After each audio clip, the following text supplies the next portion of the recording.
The opening scene is a clear blue sky with extremely serene white clouds, and the silhouette of a dragon soaring upward. That day, the ferocious blue dragon opened its mouth wide and roared loudly. A dragon circling in the sky. It madly flew around the heavens, freer than anything we have ever seen. That dragon flew overhead a man standing below. Just because of that, Asta, with a blood-covered face, looked utterly exhausted. In the vast sky above, the dragon spread its wings and flew far, making Asta look up. From the great magical bloodline Declan, he decided to withdraw from the role of trouble cleaner. Then he clenched his fist under the sunlight. That was the only reason. Dark clouds gradually rolled in, covering the white ones from before. A black crow opened its beak and cawed. Suddenly a powerful voice rang out, "Now you are the last one remaining."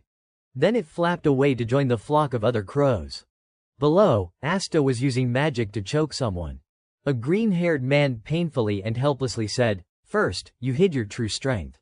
He did not answer, just smiled faintly. Not long after, Asta replied, "That is not power a normal cleaner would have." Then he affirmed, "The one asking questions here is me." Asta held the book in his hand and asked, "This is a grimoire, is not it?" The green-haired man, in pain, turned pale and stammered. Yes, in that vast space, there were only the two of them. The green-haired man continued, "Do you really think we came here just to take down one hunting dog?" Asta had no intention of letting go and responded, "But if it is trash from the Declan bloodline like you, maybe the whole pack would come." He glanced at the other and casually asked, "So how do you use it?" The man stubbornly refused to speak. "I do not know." Hearing that, Asta looked over and pondered. If that greedy Declan knew, he would not have buried it in a dusty basement. He looked at the book in his hand and mused. He did not even know how to use it, yet was chased to this extent. Right after, Asta drew a conclusion proving its immense value. Suddenly the green-haired man spoke, making Asta glance over. "Hand over the grimoire." Despite being at a disadvantage, he still tried to threaten. "Then I will ask the leader to spare you. Maybe even let you return as a cleaner." Asta showed no fear, just smiled lightly. He maintained the spell on the green-haired man's neck. "What authority do you have to say that?" Asta threatened back. "Fine then. Any last words?" The man groaned in increasing pain. "You want to die," Asta replied with a mocking remark. "Oh, finally accepting yourself, commendable." Suddenly, a foot with a cane slowly approached, startling Asta. Then he turned to look. That was close. A man appeared surrounded by red lights. "You have good instincts." Asta turned fully and muttered to himself, anyone carrying such killing intent. The man gripped his cane tightly. "Pleasure to meet you. I am Farron Declan." He calmly introduced himself, patriarch of the Declan magical clan of the Eastern Continent. Hearing this, Asta was shocked. Patriarch of the Declan bloodline. Farron smiled lightly and made an offer. "If you do not mind, I would like to take back that grimoire. We can talk afterward." He glared at Farron and thought. "It has been over 10 years since I started as a cleaner. I have given half my life to Declan, but this is the first time meeting the patriarch." Asta recalled that group. The Declan bloodline, the top magical clan of the Eastern Continent. Farron's majestic image appeared in his thoughts. The patriarch said to be the strongest mage in their history. He was curious what kind of person he was, but in reality, the man smiled extremely kindly. Seeing that, Asta was stunned. What a hassle. Farron, helpless at the naive face, fell silent. Immediately, Asta held the book and asked, "You think you can just take someone else's spoils? No shame." The man did not answer but laughed. And so the two stood facing each other, each laughing in their own way. Asta forced a laugh and blamed himself. "I should not have eaten that dragon." The patriarch personally appearing was too unlucky. His hand trembled. This magic power was no joke. He is the most overwhelming mage I have ever seen. Farron slammed his cane into the ground, shattering stone. "It would be easier to kill you and take the grimoire. But fine, I will be direct," he said sinisterly. "Return under Declan's wing, hand over the grimoire, and I will overlook everything you have done." Asta stayed silent. Farron, emboldened, continued. "Your talent is truly impressive. Watching you fight, I can't believe we did not notice sooner. Just a filthy wanderer from the gray zone practicing trash techniques cleaners use." He stood still, staring as the man tempted. "Yet you reached this level. With Declan backing you, how high could you soar?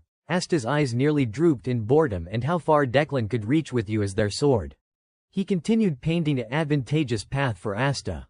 Together, you will stand beside me making Declan greater. You will be recorded in history. In the gray sky, a dragon spread its wings returning to Declan. Farron concluded, of course, you still return the grimoire. Asta replied briefly, fine. Farron smiled happily and said, good, then let us start but first, I have a condition. Asta smirked and looked at Farron mockingly. Give me the leader position and I will consider. The man smiled, but veins clearly bulged on his face. Asta clenched his fist, emitting green light, and asked, you watched the fight. Right, above, the green-haired man's mouth hung open, tongue out from the tight choke. His neck twisted to one side. Asta confidently continued, how many died because of this did you count? That action successfully enraged Farron. His face turned furious, but he stood calm. So that is how it will be, you might die, you know. Hearing this, Asta showed clear worry. He stood silent and thought he is right. Suddenly, feet quickly ran on the ground. Asta leapt high, raised his fist gleefully. Exactly. Two beams of white and red light from them collided. Asta's face turned fiercely aggressive as he shouted. You do not know which is longer until you measure. Farron calmly replied, fine, seems I need to show you your place. He pointed at the red circle in front to prepare something. Farron stood below as Asta unleashed moves on him. He held his hand on the circle with an utterly nonchalant face. It seemed Asta was hit by the spell. His expression changed. The madman from high up quickly fell to the ground. He swiftly dragged his feet to reduce impact. While fighting, he pondered. Is this the Declan patriarch? Asta charged forward but glanced back warily, no openings in his defense. Suddenly a voice rang out. Lost focus, then he blocked the light from ahead. Farron casually asked, didn't you say you need to measure to know? Some things are obvious without measuring. Asta stood touching the red circle and looked up. Farron solemnly affirmed, like the distance between you and me. A golden light suddenly appeared, blinding the area. A massive red circle surrounded to protect Farron. He spoke, I won't kill you, just beat you black and blue. So, ready to talk now?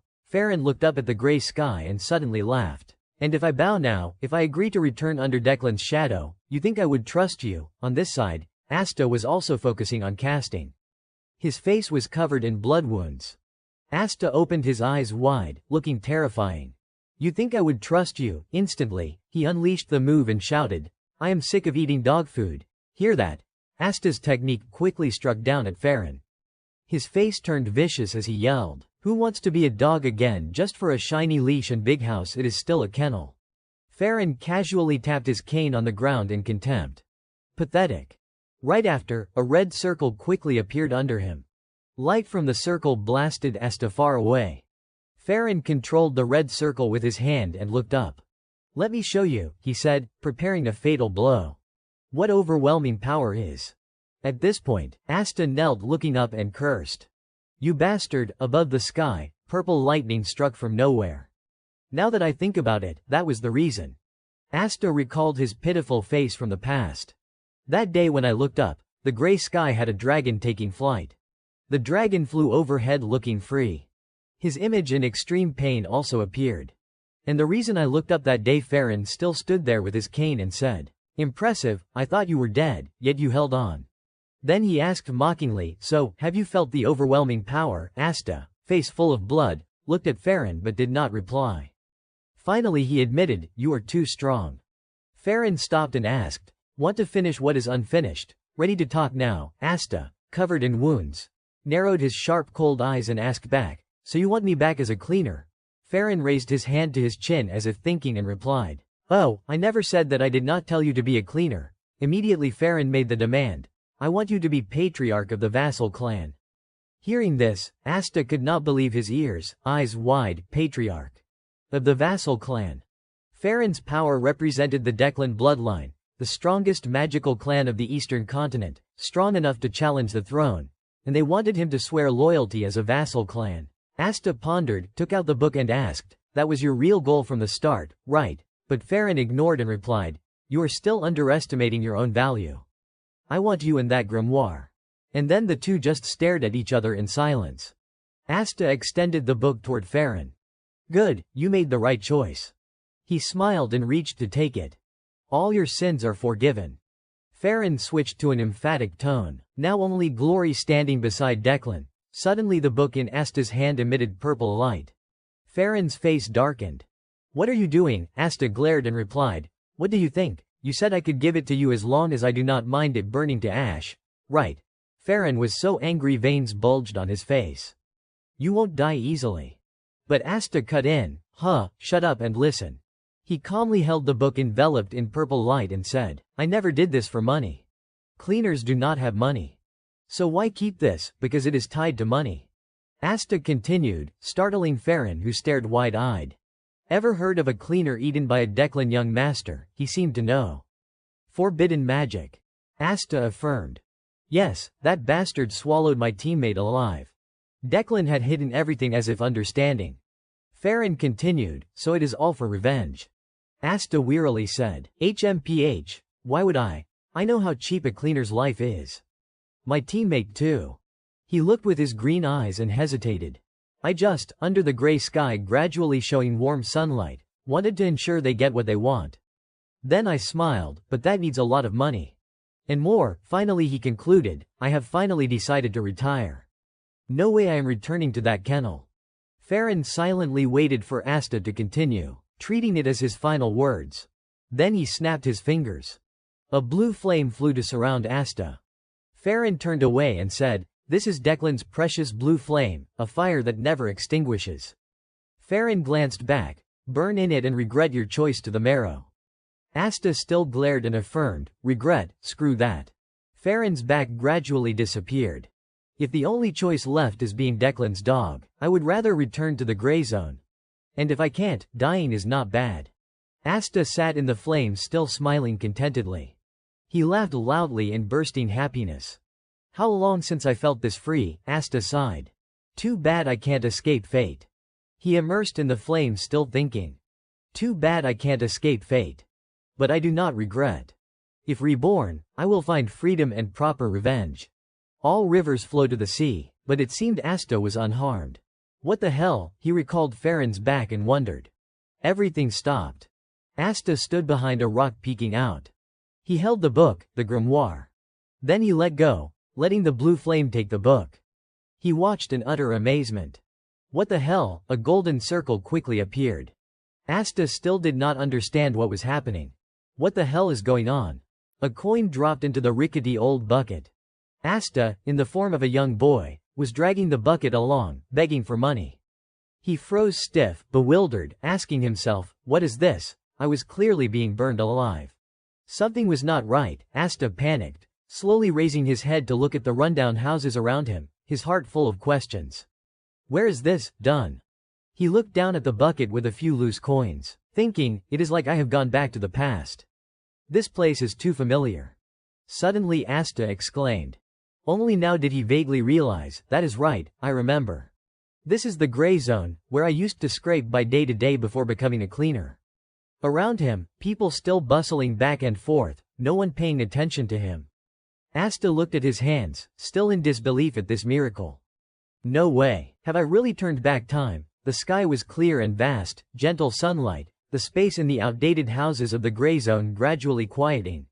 Asta slumped by the riverbank, stunned, asking, what the hell happened? Looking at his face reflected in the water, though he showed no expression, inside he was utterly confused. He muttered to himself, this is definitely me, but me as a kid. Unexpectedly, a magic circle faintly appeared on his chest. Asta was a bit dazed, thinking, if there is anything confusing me, it is this mark. I went back to the past, but this thing stayed with me. Sitting on the lush green grass under the glaring sun, he pondered for a while and vaguely drew his conclusion. I do not know how, but the grimoire must have done something.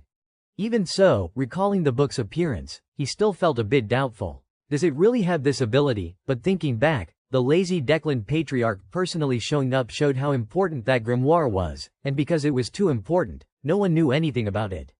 Finally, he brushed aside the tangled thoughts, reminding himself, whatever, it seems like a good thing anyway. It is too real to be a dream, so I do not think it is a dream. Thinking so, he looked at the water in front of him. Inwardly sighing, The sewer smell from Sile's lecture hall is nauseatingly real. I am definitely still alive. Done, he waved his arm, vaguely thinking, and not just surviving. Breaking from the train of thought, Asta excitedly clenched his fist, determined to motivate himself. A morning full of life and burning spirit. This is a situation where anything can succeed. But he still vaguely asked himself, so what is success? Under the harsh sunlight, he gently closed his eyes, softly saying, I once had a dream. Yes, I had a dream. This was also my teammate's dream. Asta thought while letting his mind drift, dreamily recalling old memories. Back then, he and his teammate looked far into the distance. The reason I decided to retire. Asta suddenly turned to the person beside him and called, Number 1. I mean Asta. Asta did not turn his head but casually asked, we were born wanderers in the gray zone. We had nothing, no good food, nice clothes, no education. Of those, which do you think hurts the most? Asta asked back, do you get to eat? Asta did not repeat but continued, if it was just hunger, we would not be like this. If we can't eat, we endure. Done, he asked again, but what do you think dragged our lives to the bottom of this gutter? Unlike Asta's somber mood. He was still, playfully doing silly antics, casually replying, but I am fine with it. Asta, annoyed by the teasing, still showed his mood. Continuing, the reason our lives hit rock bottom was cut off blandly, I said I am fine. Asta, extremely irritated, gave Asta a friendly glare. Seeing that, he stopped teasing and helplessly said, all right, I will say it. Looking at his eyes, only now did he seriously listen to Asta. It is the lack of education that is the most bitter. If we would been taught properly, we would not live like this, trampled by those noble bastards. Both looked far into the sunset horizon. Asta continued, so if one day I retire, I want to. Saying this, he unconsciously smiled brightly, returning to reality. Asta, finishing his words with a smile, build a library. He vaguely imagined that vision. A place where anyone, rich or poor, status or gender, could read books freely, but I want to go one step further. Thinking done, he raised his hand, looking at the blue sky, dreaming, build a tower for no reason, just because I like tall things anywhere. Thinking this, Asta could not help whispering, any book is fine, but one must be there. The more he thought, the more excited. He laughed madly, loudly saying, I will put Declan's top secret manual right at the first floor entrance. So even gray zone wanderers, noble bastards, or butcher's kids can grab a copy. The cover will have Declan's emblem, inside the secret arts they value more than life. The more he thought, the grander the dreams. Imagining everyone hand in hand holding the book, he could not help exclaiming. Just imagining makes me drool, but there is one tough issue, how to get the rights. The sky grew bluer. He crossed his arms, nodding happily, muttering, well, that is future me's problem. Anyway, if I spread Declan's secrets everywhere, they will love it to death. Suddenly, a foot kicked straight into his face, along with a shout. Asta was kicked flat to the ground. The boy still yelled, you bastard, I have been looking for you. I saved a spot for you, and you dare hide here, you want to die, spewing harsh words. He punched and kicked relentlessly. Asta, bruised all over, not understanding what was happening, tried to cover his head, thinking, who is this guy? Ambush, but I have survived countless battles. Except aerial fights, I am a seasoned cleaner. Thinking so, he boldly grabbed the kicking foot, stopping it. The boy was shocked by Asta's action but quickly recovered, yelling, oh, dare block my kick. Asta's cold voice slowly uttered each word. You hit me 7 times, so take back 70. His face turned icy, radiating killing intent, making the boy instinctively fear. Seizing the moment, he aimed a punch straight at the face, but his hand cracked with bone sounds. He pulled back the fist, bewildered, asking himself, what is this? It is glowing. While he was distracted, the boy punched his face, loudly cursing, bastard, you dare hit big bro. A punk like you dares touch me. You crazy, cursing, he showed no mercy, punching and kicking until Asta rolled on the ground. Asta could not fight back. Only trying to cover his head, tears streaming helplessly thinking, it hurts to tears, but what hurts more than the body is the heart. The boy accidentally tripped on a rock, falling backward with a splash into the water. Asta saw and thought, now's my chance. The boy got up cursing, you little punk. Seeing Asta run, he angrily shouted, where do you think you are running? Asta suddenly yelled, this is not running away. Unexpectedly, he turned back, coldly saying, I will remember your face. Inwardly calculating, this is tactical retreat. Those hits you gave, I will wear them on my chest like medals. I am a veteran cleaner, one who never quits. At a street corner, Asta examined his hand, softly saying, damn, this is bad. Looking at his bruised, swollen wrist, he worriedly muttered, I am not some ordinary office worker. Yet just a few punches dislocated my wrist. This body is too weak. Discarding fanciful dreams. He thought, forget the tower. First fix this body. Then a voice rang out, asking, hey, you hungry? Seeing a kid approaching beside him, he rubbed his wrist and asked back, you know me, Damien honestly replied, Mr. Asta. I turned away. After eyeing him, he inwardly assessed, yeah, I guess. You look pathetic but clothes are expensive, probably some noble kid kicked out in power struggles. In other words, a beautiful, dangerous walking bomb. Damien stood still, silently staring at him. Asta briefly called the kid. Damien pointed at himself introducing, I am Damien. He was about to continue, anyway. But was cut off. Tell my mom Bianca. Hearing that, he was speechless, inwardly annoyed thinking, why'd I suddenly know things I should not? After a few seconds of silence, Asta could not hold his irritation, half scolding half asking Damien, you got a problem up there? He asked one thing. Damien innocently answered another, I do not have a mom. Realizing his slip, Asta guiltily thought, oh, my bad, but outwardly firmly said, well, I do not have a dad, so I win. Now goodbye here, clear. Actually, he cautiously thought, best not get involved with such a bomb. Bail before it gets messier. Even so, Damien stood still, neither speaking nor leaving, just staring at him. Asta lost all patience, asking, you not leaving? Damien bluntly said, I will go with you. Asta irritably thought, should I smack him, but still did nothing, just snapped, fine, get out of the way. Suddenly Damien reached out wanting to touch him, concernedly asking, hey, does that hurt? Then excitedly said, I will heal it. At the same time, Damien's hand performed magic. Seeing the boy's magic circle, Asta bewilderedly asked, this is, Damien, seeing the question, smiled and replied, magic. Asta already had the answer inside, but this made him even more confused. Sir, this is not just healing magic. Healing light, a secret art of the Blandor clan, once crushed by Declan. His memory vaguely recalled this. Inwardly he stayed vigilant, reminding himself, instinct tells me this dirty dangerous thing that a cleaner like me avoids is now sticking to me. Thinking so, he unconsciously stared at Damien. Now his mind had countless questions needing answers. But why is a Blandor child in the gray zone at this time? Blandor should still be thriving. No more thinking, he urgently called, Damien, Damien. Hearing his name, Damien exclaimed in surprise, then beamed, asking back, you called me? Asta froze, unconsciously swearing, damn. Seeing Damien's heterochromatic eyes clearly, he suddenly awakened, realizing a few things. I remember. A Blandor bloodline with strange eyes. The monster of the Blandor clan. Thinking, his mind replayed a shocking scene. Sea of fire, corpses, and Damien's chilling laughter when blackened. The mad butcher who killed countless times yet did not die.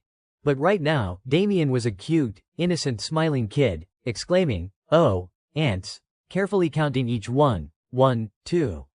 Seeing the current situation combined with memories, Asta could not believe it. Stunned, froze stiff, thinking, are you kidding me?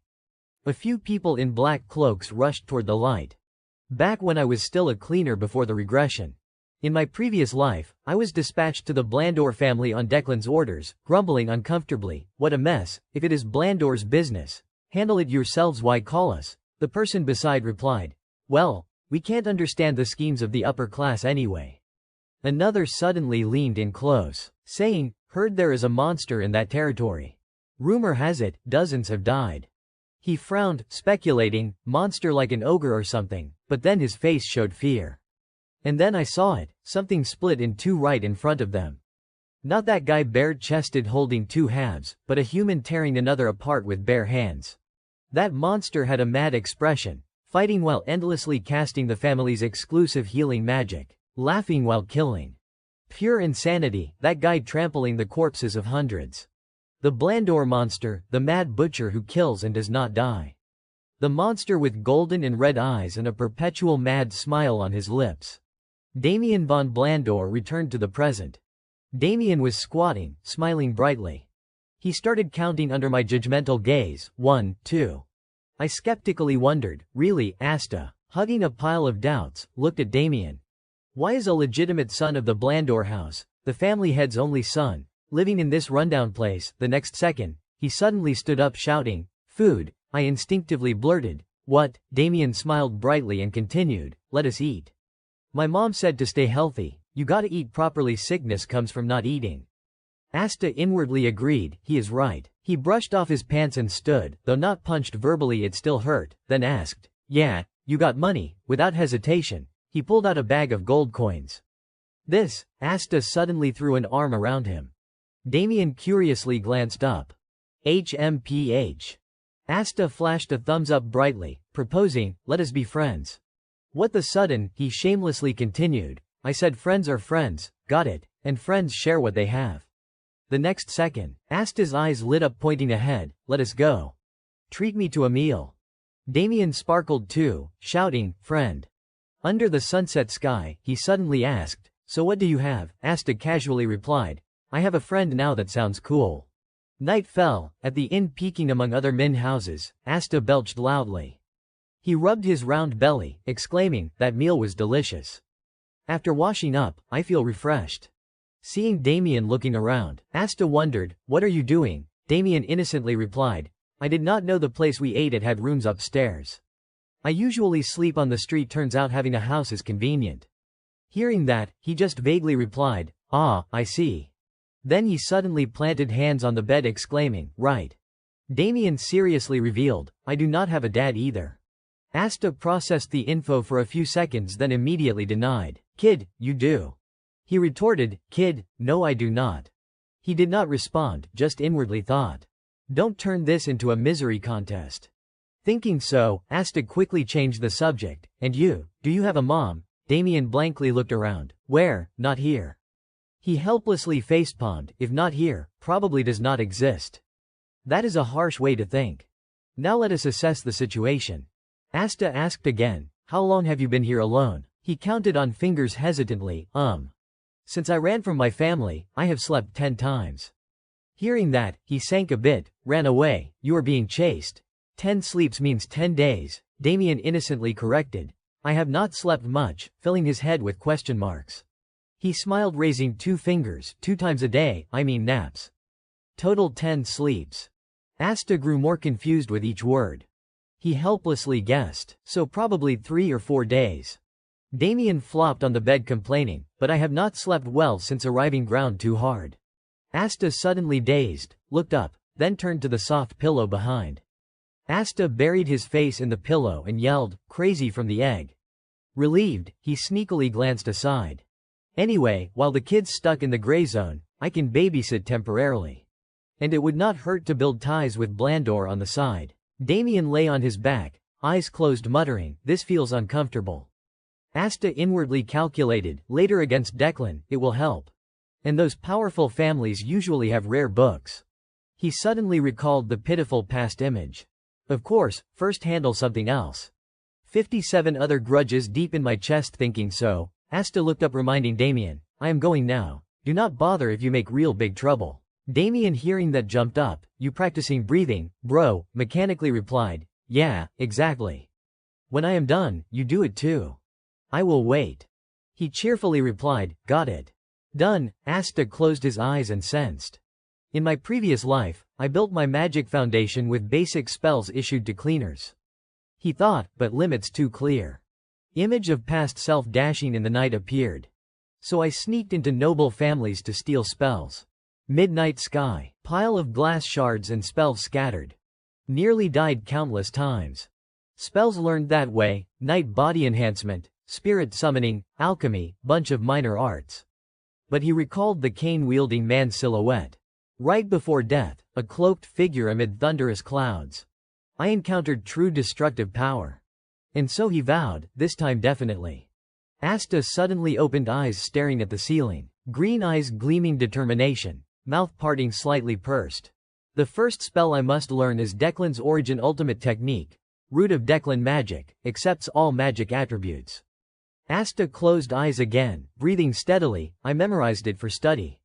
Now chance to truly use breathing technique. Suddenly his left chest erupted in fierce flame. Asta painfully widened eyes, too hot, like lava flowing through body. Damn it, what is this? He urged himself. Focus, must circulate it. Eyes bulged, discovering something. His hand now surged with different mana. Impurity, why this? Previously an old man transmitted mana to young man. This advanced spell, only passed to main bloodline in noble families. Green mana coursed through Asta, forcing mana through, burning all impurities in meridians. His whole body immersed in pure mana lake, mana baptism. Asta jolted awake from trance, sweat pouring. Panting, he sat up. How long? Damien on other bed slept soundly. Asta widened eyes at his hand. More importantly, no impurities in meridians, mana purified. Purity higher than previous life, maybe more. He frowned thoughtfully upward. Even so, Asta could imagine that man's silhouette several times larger, defeating Declan. Even reborn 100 times, maybe impossible. But confidently clenched fist, one thing certain, Asta grinned proudly, my chances increased. I am a cleaner, human who never quits with even 0.01% hope. Next morning, exclamation from in, oh, awesome. Damien shocked, touching hair, my hair turned brown. Asta glanced, good, platinum hair easy to spot now covered. Change clothes, Blandor won't recognize. He inwardly calculated. Now just one last thing. Damien timely asked, so what next, buddy? Asta hearing froze staring, but turned smiling, eyes twinkling mischief. Asta uttered 3 curt words, causing uproar. Meanwhile elsewhere, some guy stretched after night's sleep. Sporty leisurely bathed in morning sun, slept great, weather nice today too. But he froze staring ahead. Saw and Damien slowly approached Sporty. That kid, he started whining. Where'd you disappear to? Showing up now looking like you bathed in sewer, Sporty unreservedly continued. Who is this kid? Looks rich no matter what. Words unfinished, punched in gut. As Sporty rolled unconscious, he spoke, seems I found the right place, you are still etched in my memory. Asta clenched fist angrily, first 123 hits you will get fully. Right then, 2 other cronies rushed out. What? Sporty, what happened? In a flash, whole gang assembled. Intruder, wait, is not that the runt? Asta excitedly smirked. All familiar faces, scary. He and Damien both showed eerie dark expressions. Wonder how far we will go today, Damien suddenly asked. What we playing, buddy? A powerful punch landed squarely on the young man's face, dislocating his jaw and sending him tumbling backward. Not stopping there, Asta delivered another decisive blow to the stomach of the next attacker, flipping him over and rolling him several times on the ground. Asta rampaged freely, swinging his fists without holding back against anyone.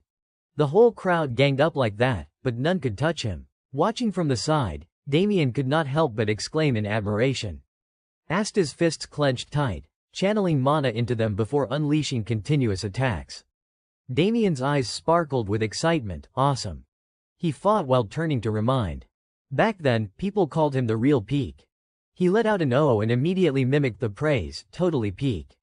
Right then, a guy Asta knocked out rolled right in front of Damien. The boy quickly squatted, placed a hand on him, gently channeling magic to heal. It is okay, I will heal you. After treatment, the guy regained some consciousness, lips trembling, thanks, but Asta did not spare him.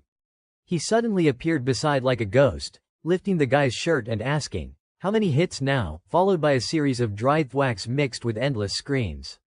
Beating from morning until late afternoon, people kept collapsing while Asta still had energy to swing. One tried to sneak away but was spotted. Asta whacked a stick right on his butt with a crisp crack. Then approached asking, how many times you been hit? The guy clutched his red butt, stammering, I forgot. Asta turned back calling. Hey, friend, Damien excitedly ran over, my turn, Asta casually ordered like singing, heal the hand. The young man inwardly despaired, stop. He cracked his knuckles, smirking evenly, listen clearly. You are in the shoulder box stance, got it, Damien happily supported, heal the hand, heal the hand. You are about to get beaten, he inwardly screamed, stop. Demon, I only know 2-digit numbers. Now it was night. Full moon hung across the sky, casting pale light on roofs. Below, Asta finished today's retaliation. Thanks for today, the lined-up crowd responded straight. Really thanks. He smiled satisfied, your mana distribution's good. I am proud. Damien clapped promising, done, play again tomorrow. Asta inwardly thrilled, I am proud too for over 100 punches each, total over 1,000 hits. Even for me, a seasoned cleaner except mountain or aerial fights, this was a new challenge. Amid that, a faint groan pulled him from thoughts. The bruised young man rubbed his hands, bowed slightly, softly, can I go? I think that is enough. Asta nodded permission. Sure, go. The guy twitched a forced smile, actually, this is my house. Ending with a drawn-out mocking tone, you want us to scram? Asta's grip on the shirt tightened, face showing annoyance, growling each word, tough spot. Huh. The young man, scared, quickly explained.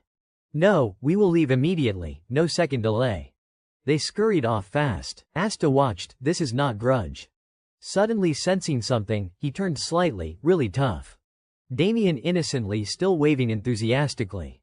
Asta looked down the alley, someone there. A figure with fierce aura landed and approached. He frowned, analyzing stealthily, feels like a cleaner. Asta's eyes on his companion tense.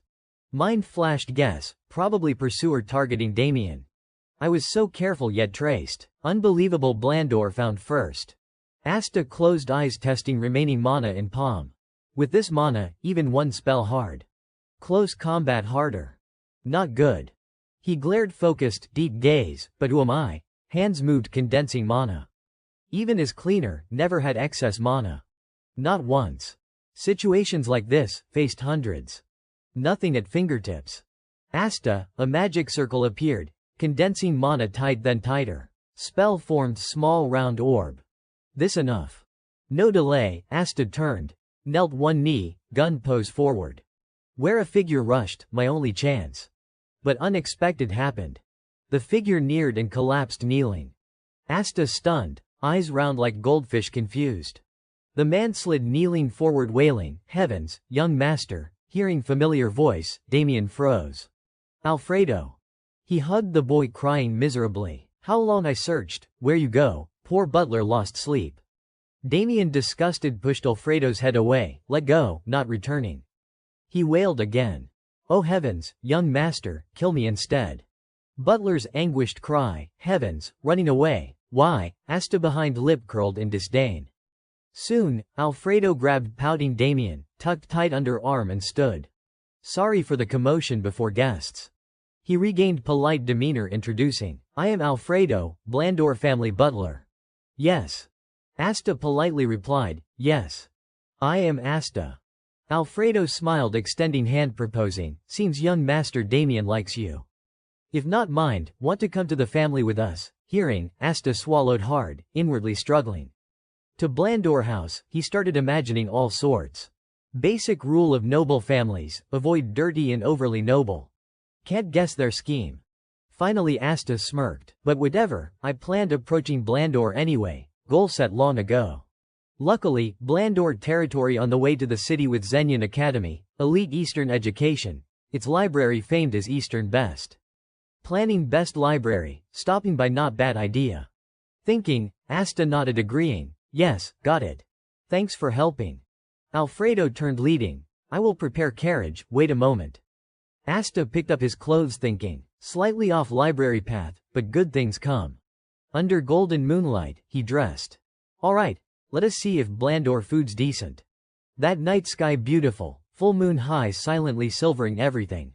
After a distance, carriage stopped before vast mansion. We are here. Blandor family mansion. From carriage, Asta calmly stepped down, steady poised walk. He looked up at the structure. First time here officially, Blandor family mansion. At entrance, long line stood neatly respectful. Alfredo bowed slightly directing in, late, please rest comfortably. Lan, count on you. Maid behind nodded, yes. She stepped forward glaring down, follow me. Young Master Damien. He sweated but forced smile, Lancy.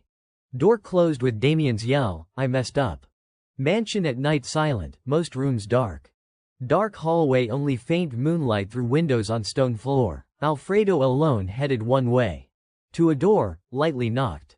Inside voice, enter. Alfredo turned knob, gently pushed, slowly entered. In majestic classic room, woman's voice, Damien. He bowed, reporting, boy in black, white, zone 7. Just brought back. Lights flickered on. Afterwards, atmosphere oddly silent. A blast flew right at Alfredo's face. But he stood calm, unmoving. Woman raised hand, magic circle still casting. Black, white, zone 7, she raged, asking rapidly, Damien okay, injured, if my son harmed even a hair.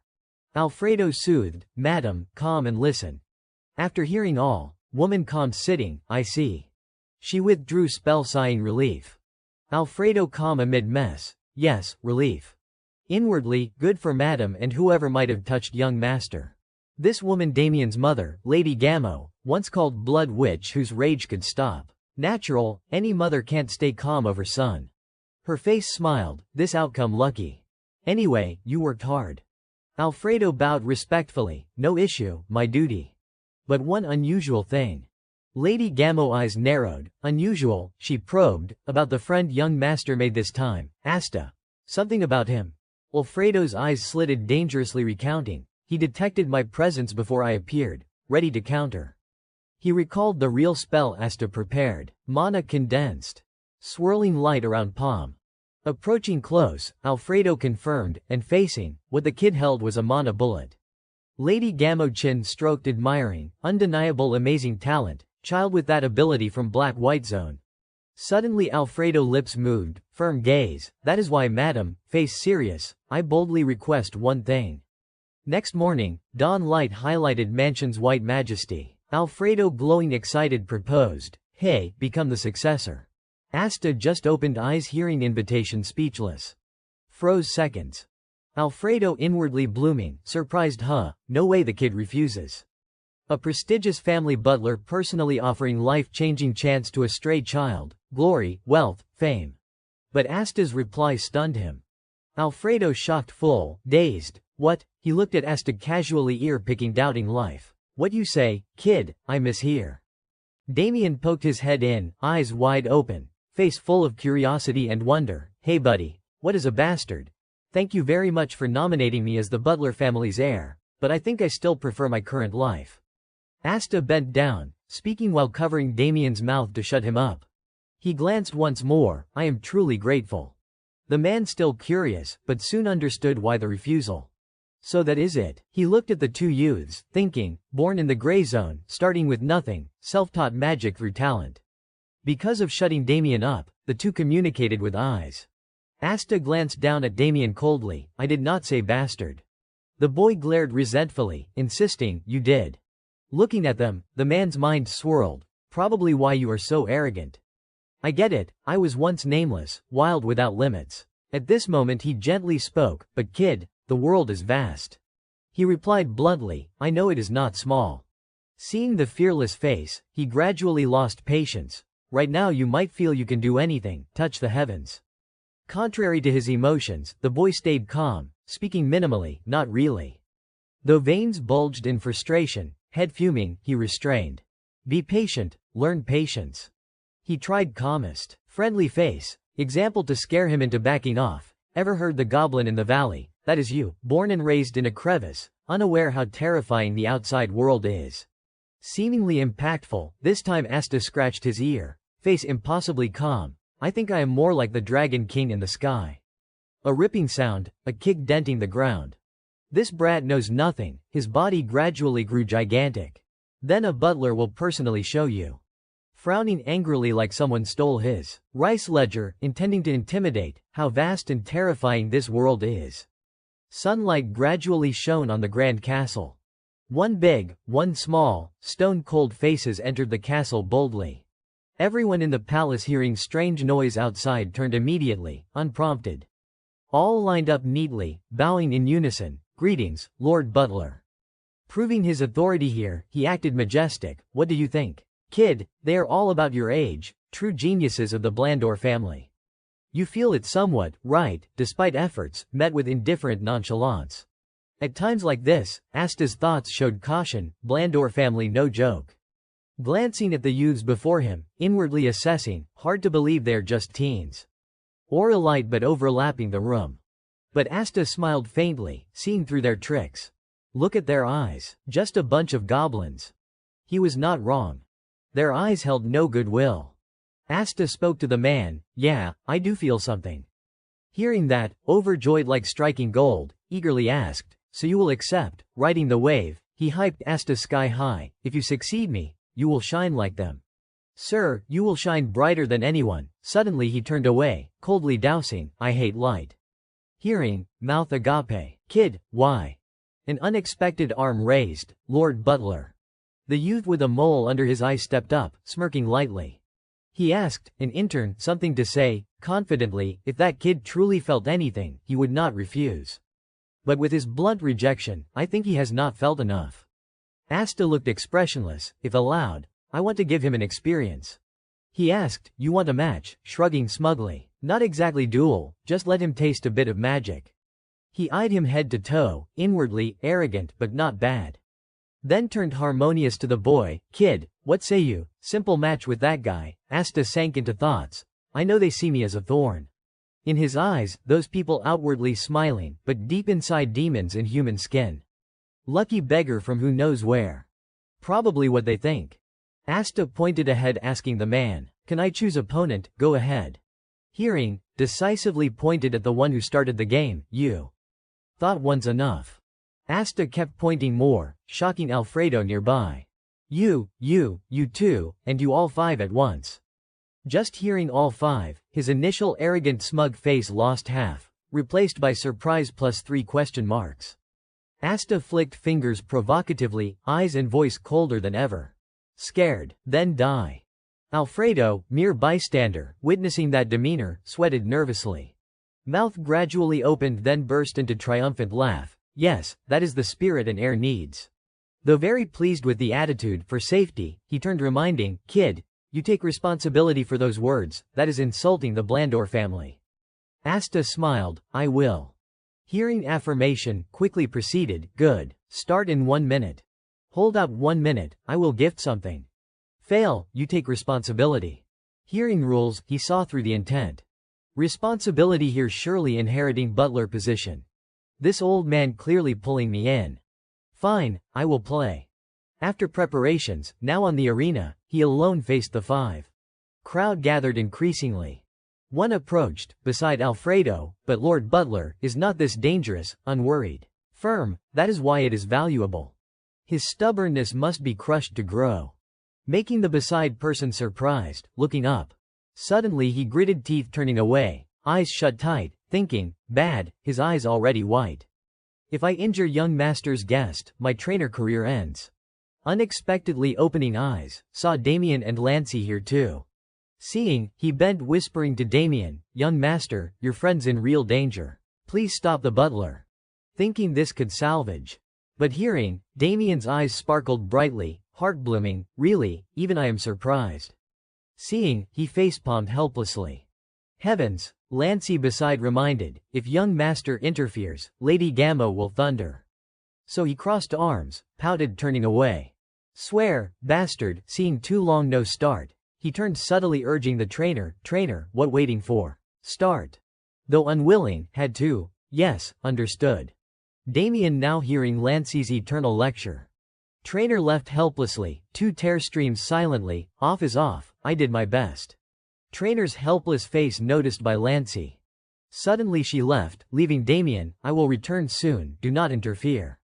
She gone, previous guilty pitiful face replaced by sly, alright. Trainer stood between sides explaining, let me explain rules. Fight in turns. Unsatisfied, he outside cut trainer, just melee. Nothing to do, trainer's face accepted. Whatever, regained normal face possible. Trainer announced, melee format, fight until one side surrenders.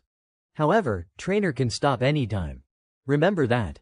Rules done, Asta's eyes on opponents dead serious, ready for the opening fight. The 5 equally tense. Looking at him, he gritted teeth, face full disdain, nameless rag, young master and butler may pity you, but who do you think you are? I will crush you, drag your true face before everyone. Trainer's decisive command, begin. Trainer finished, he immediately took a gut hit, tears, saliva spraying. Eyes bulging, mouth agape in pain, glancing back at teammates. The other four writhing on floor in pain no better. He looked at the person before him, face now somewhat wary. Demeanor unchanged, eyes and smile same. Seems I should teach you a few things myself. First, do not underestimate the weak. What he noticed most now was the magic on Asta's hand. Shocked. Mana bullet magic is the most basic in mana control, consumes too much energy in combat, useless. Asta's cold voice rang again. Second, do not judge others too lightly. Flicked hand, magic instantly flew at the five. Hit heads directly, all cried in pain. His eyes now utterly terrified. Third, Asta dashed to him, glaring close face to face. Fist parallel. Asta said, this world is vast and bitter, leaving him frozen. Finishing, a decisive powerful punch straight to face, sending him flying far. Done, Asta kindly reminded, from now, I will pour all these experiences into you. Learn properly. After Asta's course, looking top to bottom he was utterly wrecked, one hand on face, yelling, madman, this is not magic. Saying, Asta used one foot for momentum backward, another merciless strike, sending his jaw flying, this is magic-enhanced physical technique. The coach's eyes bulged wide, his mouth agape in astonishment. The others standing outside watching all shared the same expression without prior agreement. On the field, the battle was extremely tense for them. Asta's limbs moved continuously without rest, his hands grabbing collars and yanking one person, his feet kicking thump-thump into another, wearing a sly grin. Alfredo was also surprised by his ability. He thought to himself, was that magic bullet thrown 4 or 5 times? Based on the power, it must have been compressed at least 4 times. He imagined the situation again, if that magic bullet had hit, if it had really hit earlier. Alfredo was still immersed in his thoughts, truly an innate talent for controlling magic power. But not only that, the coach ran past him, his face beaming as if he would struck gold. Picturing the scene of the demon Asta single-handedly beating the remaining 5 little demons to a pulp and wondering, why is he so good at punching and kicking? Suddenly a voice called out, startling him, Alfredo. He quickly turned toward the source of the shout. Approaching him was Lancy, with Mrs. Gamo standing a few steps ahead of her. Unexpectedly, he raised his voice a bit, Mrs. Gamo, looking outside the door, seeing Mr. Alfredo talking privately with Mrs. Gamo, he thought to himself, Mrs. Gamo has arrived. Like seeing a lifeline, the coach whimpered, 2 streams of tears silently flowing down, nodding at Lancy. Mrs. Gamo has come to save us. She nodded back to reassure the coach. Mrs. Gamo's voice was extremely serious. What happened here? Not daring to be rude, he bowed and stammered, I just intended a simple test. She glanced over and asked, a test, seeing the battlefield that Asta had created, and even better, catching him grabbing someone else's collar. She said, you call this a test? Asta was focused on doing something when he heard the familiar authoritative voice calling. Damien flinched guiltily, and finally she ordered, first gather the trainees and let them withdraw. He placed one hand on his chest and bowed in agreement. She also gave an order to Damien. Damien, go back to your room first. Throwing away his earlier mischievous expression, now upon meeting his mother, the boy scratched his head, putting on an innocent, guilt-free look. Asta was no exception. She said, you too, Asta, return to your room. She walked over, standing in front of the coach and said, Coach Runfit. He bowed his head, his face already dotted with sweat, raising his voice in response. Yes, Mrs. Gamo, I did my best. 4 words from her, you are fired, left him stunned in shock. What, in the magnificent palace, Mrs. Gamo's voice rang out, Alfredo, yes, madam. She stood holding a teacup and said to the butler, I understand your intention, but this time you went too far. Without beating around the bush, he bowed sincerely, I apologize, madam, I accept any punishment. She set down her teacup. However, she asked, I heard Asta sparred with the trainees. Did Damien help him? He calmly replied, no, he was alone.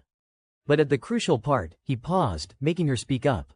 But he recalled the extremely smug, proud expression, he fights extremely well. Startled as if remembering something, he said, "Ah, that is right. About the magic bullet I mentioned earlier, he also used it in today's spar." His voice now lowered, more dangerous, but he compressed it 4 or 5 times, making the power terrifyingly increased. That proves. According to what he said, she gradually reasoned, he has excellent magic control ability. Even though I did not see it with my own eyes, with just one magic bullet, he defeated all 5 trainees. She recalled seeing Asta standing proudly, surrounded by those he had beaten, each writhing in a corner. She thought, with just one bullet, even for a high-level mage handling pure magic power is extremely difficult. She continued asking, what about the inheritance offer? He answered frankly, he refused outright. Hearing the answer, she lifted her teacup and said to him, I see. Sipping her tea, she thought, perhaps I need to reassess and consider more carefully, then said to the butler, call Asta here. A moment later, when the door opened, he strode in confidently. On the chair, Damien was sitting there, eyes wide chewing his pastry, raising his hand to greet upon seeing him. Beside him was Mrs. Gammo smiling friendly and saying to the boy, Asta, you are here, sit down quickly. Sitting on the chair, he did not beat around the bush but went straight to the point, I heard the madam called for me. But before that, she took out a box and pushed it toward him. He looked at the box, this is. I heard Alfredo promised to give that person a gift. He tried to recall the information, that. I remember before he entered the fight, Alfredo said, if you last 1 minute, I will give you a gift. But what surprised him was that I did not expect it to come so quickly, and prepared by Mrs. Gammo herself. She still maintained a friendly smile and said to him, you can open it. Taking the box, he slowly opened it. As soon as he lifted the lid, a light emanated from inside. This is. Inside was a golden gem that surprised him. A high-level item, even in the Blandor family, only trainees joining the top 5 mage divisions receive it. He glanced at Mrs. Gammo suspiciously, I am not sure. Normally kindness stops at a meal, if there is a gift then clearly there is some ulterior motive. Suppose this is a reward for effort. A mid-level gift would be reasonable, but this is high level. She suddenly seemed to notice something, patting her son's head beside her and said, you can accept it without worry. You helped Damien in the gray zone before, and this gift is also an apology for what happened today. Although she said that, he still was not free of suspicion and asked, wait, if I take this, do I have to join Blandor? Her face still extremely friendly, number. He continued asking, is there poison in here? Her brows furrowed slightly, her mouth twitching but she tried to restrain herself. The brother said, I mean there are absolutely no conditions attached. That is right, no conditions at all. Hearing that, he no longer hesitated and took it, then I will accept.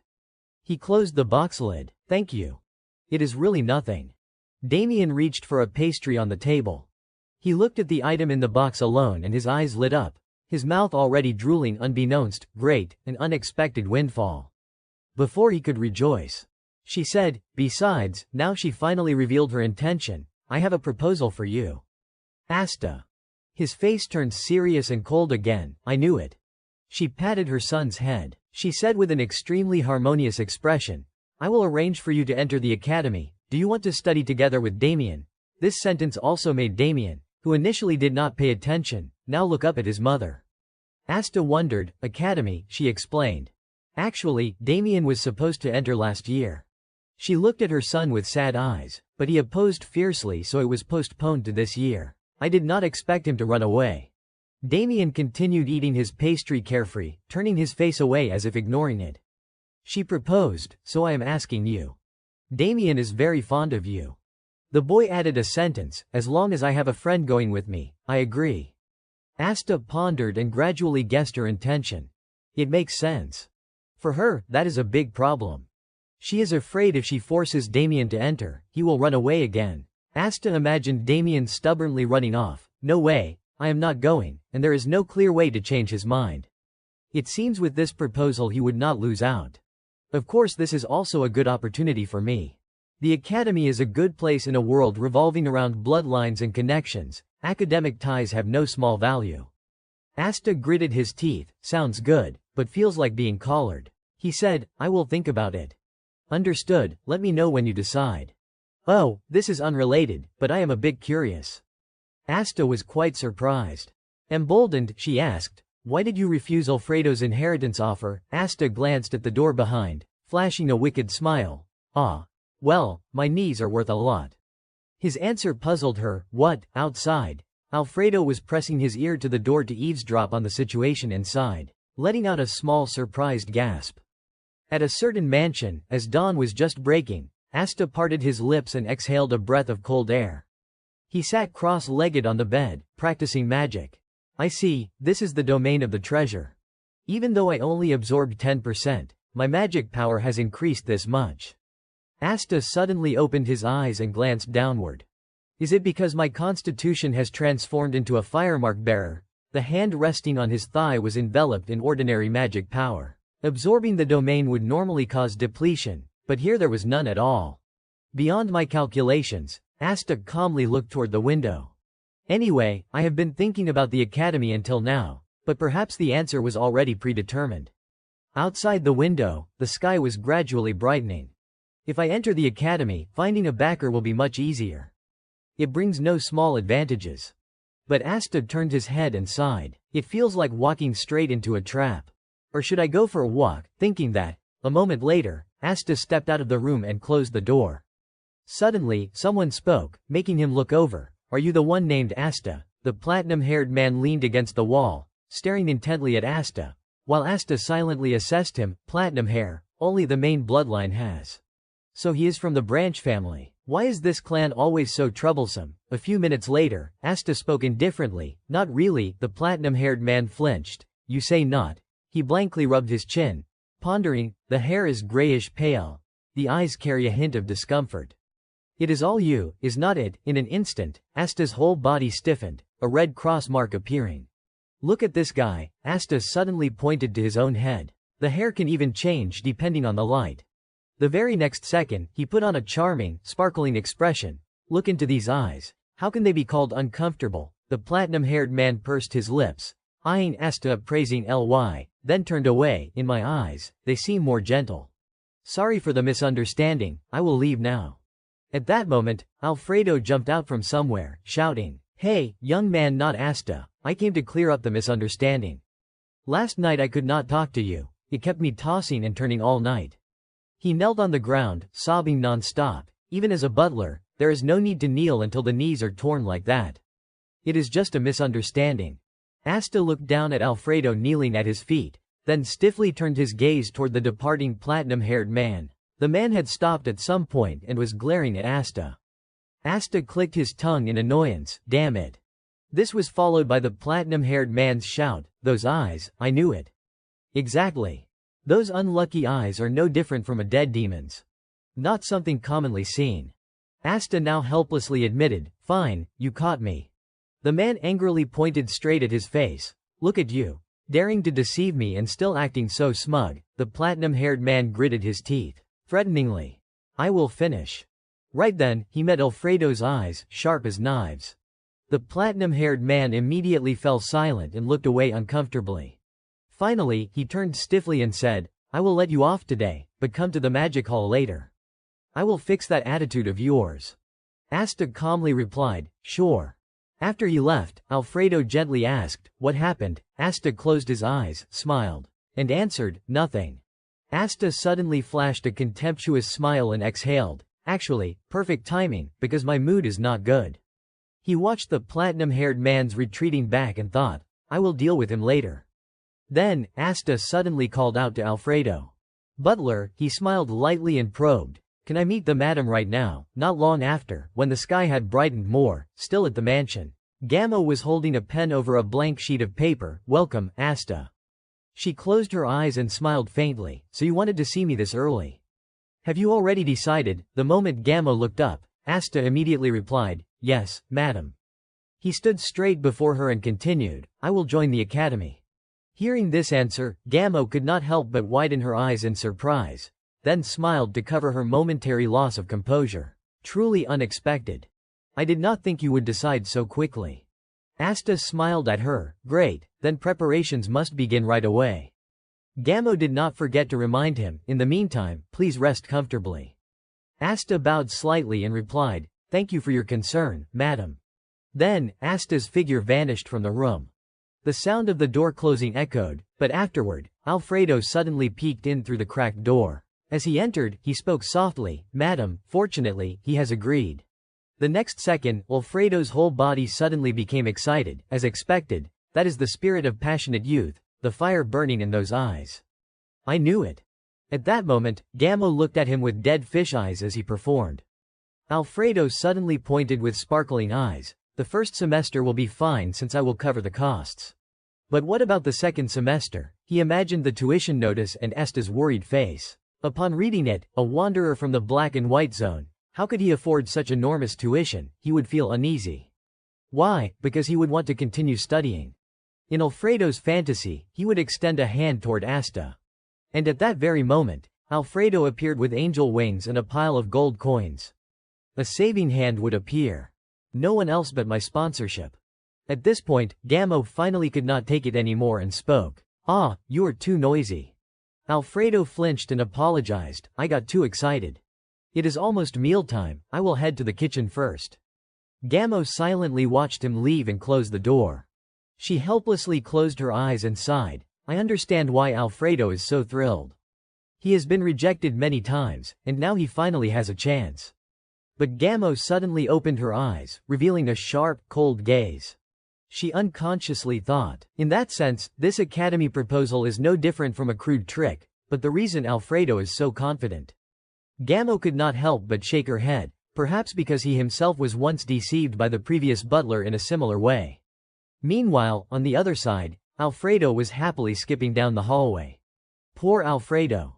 As for Asta, he was leisurely descending the stairs when he suddenly looked up ahead. Before him now stood a towering skyscraper-like structure. "This is the magic tower. That branch family guy is here." Thinking this, Asta fumbled his way into the tower. Suddenly, a person in a full cloak appeared and asked, "What are you here for?" Asta hesitated, not answering immediately, thinking to himself, "Right, I do not even know his name." Then, Asta could only use his hands and words to describe the platinum-haired man's appearance. The cloaked person understood and extended a hand. "Perfect timing, I was waiting for you. This way, please." He walked ahead, leading the way while yawning widely, stopping before a door and saying, "You can enter through here first." The cloaked person also reminded, "Remember to bow your head when opening the door." Then Asta slowly pushed the door and stepped into the pitch-black room. A pile of papers and fine dust hid his face in an instant. So that is what bowing meant. Asta could not help but cough violently. But someone suddenly spoke. "You are Asta." That person held a candle and slowly stepped out. "Pleasure to meet you." Under the candlelight, Runfit's devilish smile appeared. "This feels ominous." "You came to find my little brother." Asta, hearing this, was stunned. What little brother? He thought to himself, so this guy is his older brother. On a certain evening, Asta from his previous life knelt on one knee atop a high place.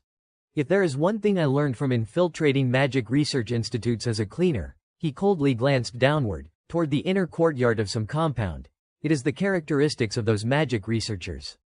Fundamentally buried in paperwork, everyone looks exhausted. The ones I collectively call pen pushers." A certain young man, face twisted in horror, clutched his hair tightly. First, the hair was thinning. From constantly pulling it, it could not grow back anymore. He rubbed his chin, mentally categorizing them by stages. One person wore a hooded cloak. Stage 1. Denying baldness by covering the head with a cloak. Another revealed a patchy bald spot. Stage 2. Giving up and exposing it. Then there was one with a completely shaved head, not a single strand left. Stage 3. Shaving off the remaining hair. Finally, the madman wildly casting all sorts of spells, and the final stage. Stage 4. Researching to turn the impossible into possible. Hair growth magic. No one has succeeded. Returning to the present, I assess Henzi before me, but this guy is different. Meanwhile, Henzi casually poured tea and spoke leisurely. "First, allow me to apologize."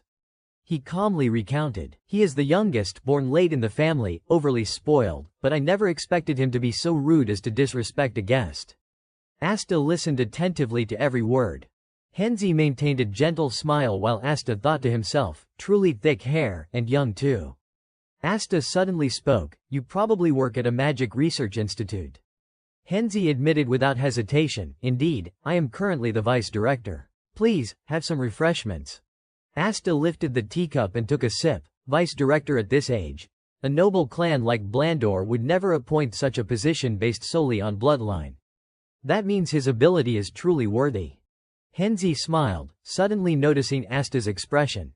He closed his eyes thoughtfully and said, Asta, you are truly unusual.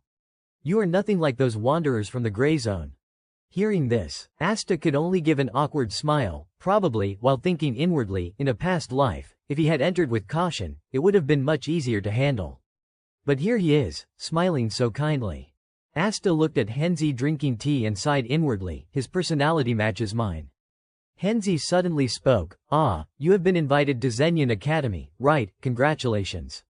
Asta forced a smile and replied vaguely. Henzi began to recount, it will be a great opportunity, with much to learn.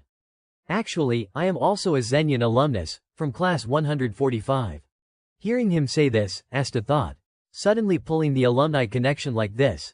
Henzi scratched his head with a goofy grin. Sorry, I got carried away hearing about your enrollment at Zenyan. Let us get to the point. Asta could not help but feel suspicious. The main issue. Henzi set down his teacup and continued. Before that, there is one thing I want to confirm. He smiled coldly, looking straight at Asta and asked, are you willing to risk your life for a friend? Asta frowned in confusion. What? Henzi suddenly used a summoning spell to call forth a book. The fate of the Blandor clan hangs by a thread. Are you willing to sacrifice your life? He placed it down before Asta's astonished eyes. I will give you this book. Asta inwardly exclaimed in shock. This is. It was a thick tome enveloped in the light of the Blandor clan's core secret ultimate technique, the Holy Scripture of Light Healing. At the same time, in a certain greenhouse, Gamo quietly trimmed clusters of freshly bloomed flowers. Suddenly, the hand holding the shears stopped mid-air. Gamo looked up, then let out a sigh. She thought to herself, Damien's enrollment, which once gave me such a headache, has finally been resolved smoothly. No incidents, at least one less worry. Outside, under the blue sky, a flock of birds soared freely. Asta, that child is a true friend. Gamo suddenly recalled Asta's recent image, not bad talent, and good character too. According to Alfredo, he can be a bit reckless. He would call it bold, but at that age, who is not? She closed her eyes with a gentle smile. What I like most is the image of Damien happily beside Asta that instantly comes to mind. Even knowing Damien's background clearly, he maintains a consistent attitude. Not a hint of flattery. Gamo rolled her eyes and thought, he is different, and that is exactly why he is worth keeping close.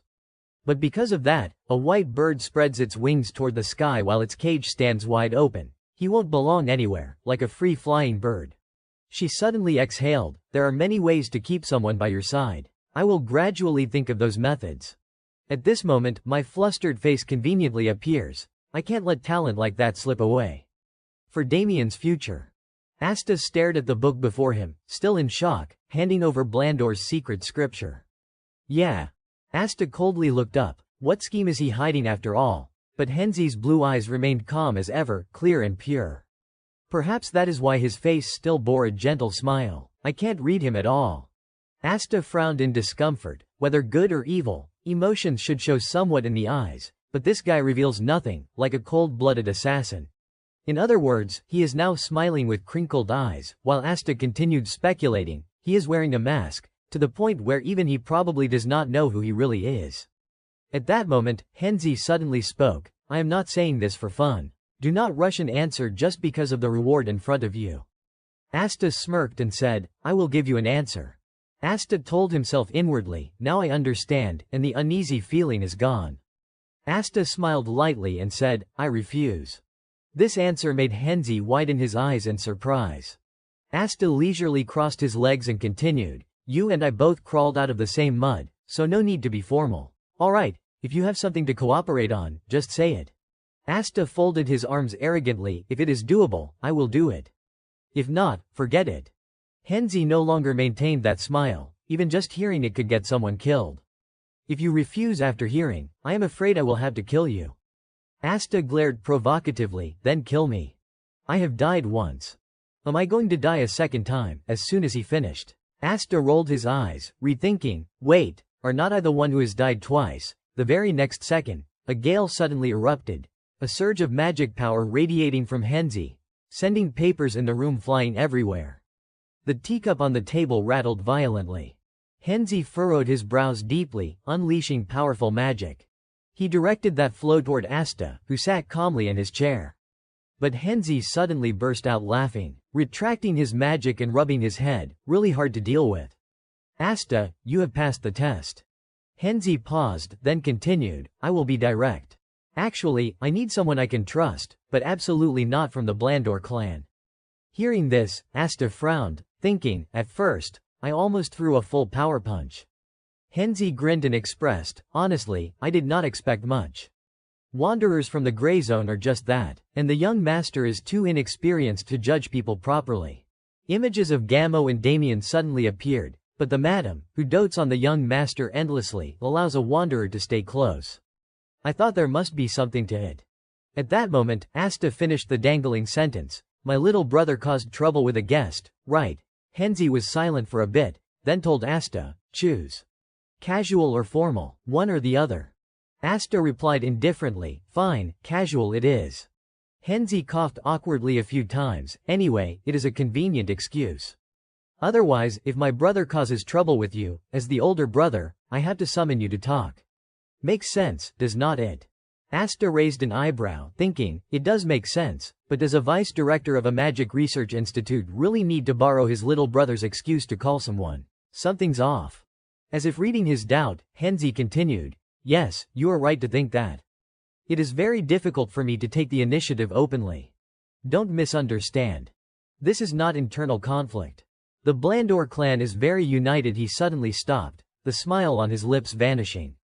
Henzi seriously admitted, it is just that I am currently under surveillance by the Dakulan clan. Asta, hearing this, could not help but doubt, what? Dakulan asked directly, why? He immediately replied, you said you do not fear death, so I will tell you everything, though I have no intention of killing you. Henzi's next sentence made Asta widen his eyes in shock. Actually, I am currently researching Dakulan's celestial origin technique, but it seems I have been discovered. He smiled and explained, you know the celestial origin technique, right? It is a secret art only learnable by those with Dakulan bloodline. I happened to seize it from one of their members. But suddenly Asta raised his hand to interrupt, hold on. Asta glared at Henzi and probed, someone who should have died long ago. Why are you still alive? If Blandor researches it, naturally they would also research countermeasures. Henzi smiled and replied, you know a lot. Indeed, Dakulan was quite careless. If I were only researching countermeasures, even as vice director, I would have found a way to kill them already. But as you see, I initially intended only countermeasures, but the deeper I dug, the more I realized something else. He finished speaking, then narrowed his eyes and asked, don't you see it? The face of Fa Sun in the magic book suddenly appeared. The celestial origin technique is considered the root of all Dakulan techniques. Henzi, now excited, clutched the fabric over his chest. There can still be supplementary methods to make what seems perfect even more perfect. He frankly expressed that I could not stop. Asta, you must understand my feelings, right? While Asta just glared, speechless. Good heavens, this guy is not just normally crazy, he is full-on insane. That person emphasized every word, I can't stop. Asta, do you understand how I feel? But at this moment, my mind was full of doubt. This guy is not just ordinarily crazy. He is really researching that right within his own clan. Asta still could not grasp the main reason. Wait, then the timing matches perfectly. In his previous life, when the Dakulan clan exterminated the Blandor clan, the entire incident revolved around Henzi's research on the celestial origin technique. The new celestial origin technique. Asta recalled what he could. That bastard had wagered the entire fate of Dakulan to crush Blandor over this. Asta had understood the truth from the start, from the beginning. He had seen the potential in the new celestial origin technique. Asta began to figure out the reason, that is why he is terrifyingly strong. While lost in thought, a voice called, Asta, only then did he look up and refocus. Henzi's voice was now full of doubt. Are you regretting it? Indeed, it requires a larger scale. Asta scratched his head tiredly and asked, never mind that. Why did you seek me out? Henzi mentioned his own issue. First, I have not reported my research on the celestial origin technique to the clan. Hearing this, Asta also guessed, it seems the Blandor clan has planted spies somewhere, but I can't find them. Asta narrowed his eyes and went straight to the main point. If the secret leaks, would not you suspect someone, for example, the secretary? Henzi sipped his tea and affirmed confidently, definitely not. More precisely, it is more related to the collection route. Asta continued deducing the situation. If the collection route is traced, someone must have deliberately leaked the security plan. Henzi shared the same opinion, exactly. As soon as I realized I would been exposed, I launched a counter-security plan to deal with it. I do not want to die either. Asta then smiled evenly and offered another option. Wouldn't it be easier to side with Dakulin? They would surely welcome you. Henzi calmly confirmed, well, let us say I have personal reasons. Then Henzi made his request, anyway, Asta, since you are not directly tied to the clan, I need you to handle this in secret. Henzi let the documents fly over. Actually, this research is a joint project, but the part one I'm in charge of is not progressing well. Henzi picked one up and affirmed, I will ensure you are compensated fairly. Then he pushed the papers forward with instructions, deliver this thesis to Professor Fawn at Zenyan Academy. Along with the condition Henzi offered, afterward, I will give you the light healing technique. Asta smirked in satisfaction. This is my opportunity. Asta immediately nodded in agreement, all right. Asta leaned closer and added a request. I will accept the light healing technique, but I also want the complete new celestial origin technique later. Only then will we truly be allies in the same boat, right? Betting once more. Henzi's voice was now full of helplessness. Asta, you really have no shame. Asta went straight to the point. Just say yes or no. If no, I won't take it. Finally, Henzi agreed. Fine, the new celestial origin technique, the name does not matter. You have not learned the celestial origin technique yet, so it is useless now, but later I will give you the complete version. Henzi stroked his hair and added. However, I also have one condition. Henzi had anticipated, until this thesis is complete, I may need your help. Asta, I hope you will lend a hand when the time comes. If we are in the same boat, you should at least do that much, right? Asta agreed without hesitation. That is no problem. If it is related to the thesis, I will help. By the way, I can't read. Then Asta took the stack of documents. But suddenly Henzi spoke up, just kidding. Not only shameless but boring too.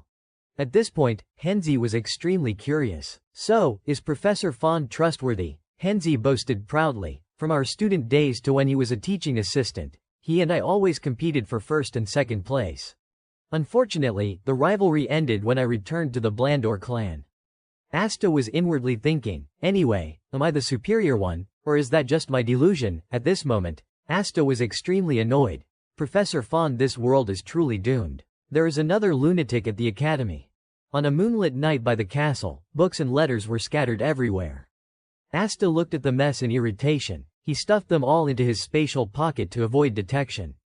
But why bring so many? Suddenly, Asta noticed a letter. He opened it and read the contents, to my dear friend Asta. Asta narrowed his eyes in contempt, dear my ass. That person trusts Asta immensely. I have selected the magic books you need to master for the future. I have written the study order below. Study diligently to hone your intellect worthy of your stature. At the end of the letter, it clearly stated, your friend, Henzi von Blandor.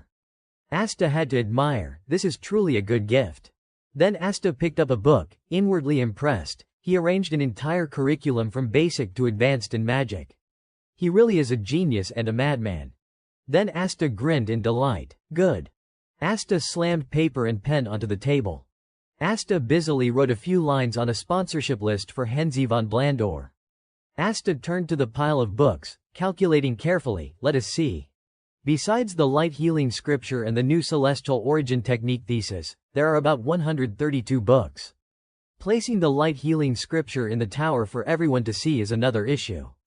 Asta would have to discuss it with Damien later. Asta recalled and nodded satisfied, you can call it friend privileges. At this moment, Asta glanced down and realized, moreover, the 132 books Henzi gave me are not just 132 books. They form a single system. Asta understood the mechanism clearly. If such a system exists, anyone wanting to learn magic can build a foundation. Asta had prepared another plan. Yes, before I only thought of storing books in the tower. But now it is different. In an ancient tower at night, it will become the tower's identity, a place that bestows knowledge on those who crave it. Asta eagerly awaited the results, an unexpected harvest. Henzi stood by the window, initially thinking, if he is useful, I planned to have him deliver the thesis. If not, I would use and discard him. Henzi pulled back the curtain and acknowledged, but Asta, he is an interesting guy. Henzi grinned strangely. Moreover, Henzi recalled Asta's expression, kill me, whether once or twice, what is the difference? Henzi clutched his stomach and burst into uncontrollable laughter. Kill him. Did he really want me to kill him? That was just a threat to test him.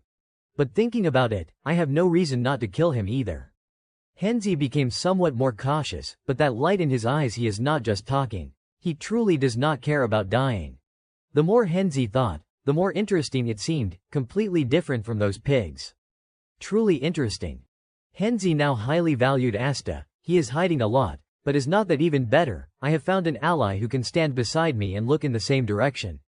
Moreover, he craves the results of my research. This feels fresh. Importantly, there was one issue Henzi paid attention to. But does he really not know how to read? Henzi still appeared full of doubt. No way, definitely not. Sunlight shone through the castles. Asta was rolling up his sleeves in preparation. A large bag in the corner announced, Sir Asta, it is time to depart. A suitcase was carried atop it.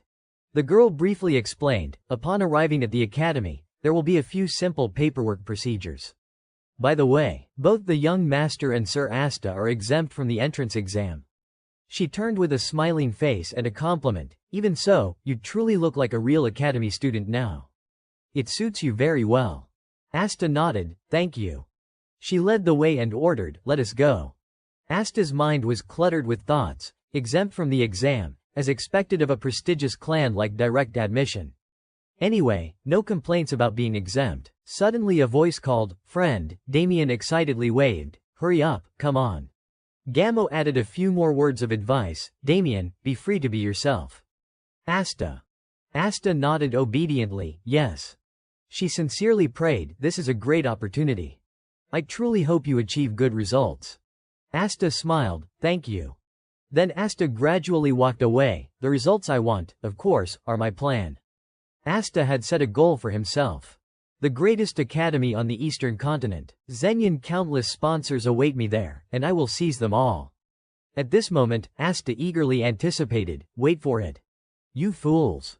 No, classmates, here I come. The carriage began rolling slowly along the dusty dirt road. Inside the compartment, Damien's eyes sparkled with excitement, as eager as a child, glued to the window frame gazing outside. In contrast, Asta maintained his usual calm. He gently closed the book in his hand, I see. Asta's eyes gleamed with contemplation. Henzi is truly an outstanding mage. The basic principles of magic are simple, but the interpretations are endless. Asta visualized in his mind. Take water as an example. For one person, it is the water of life, the beginning of growth. For another, it is the water of disaster, like floods sweeping everything away. In short, the difference lies only in perspective. Even with the same principle, noble clans develop differently based on their viewpoints. Now, after reading all the magic books in the subspace, Asta could clearly sense this. Asta could deduce that Henzi's curriculum is connected to the Dakulan clan's celestial origin. Technique. At that moment, Damien's voice rang out, pulling Asta from his thoughts. Hey, friend, look over here. His face bloomed with joy, we have arrived. Before them, Zenyan Academy loomed majestically against the pale blue sky, its massive gate engraved with a majestic emblem, ivory white walls stretching with a touch of classic elegance. The carriage still sped along the stone-paved road, leaving behind a trail of swirling dust. Asta glanced out, only slightly surprised. So this is Zenyan Academy. Lancy, sitting nearby, now spoke, the carriage only takes us this far. According to the teachings of the first dean, the great sage, during the entrance ceremony, all students must walk.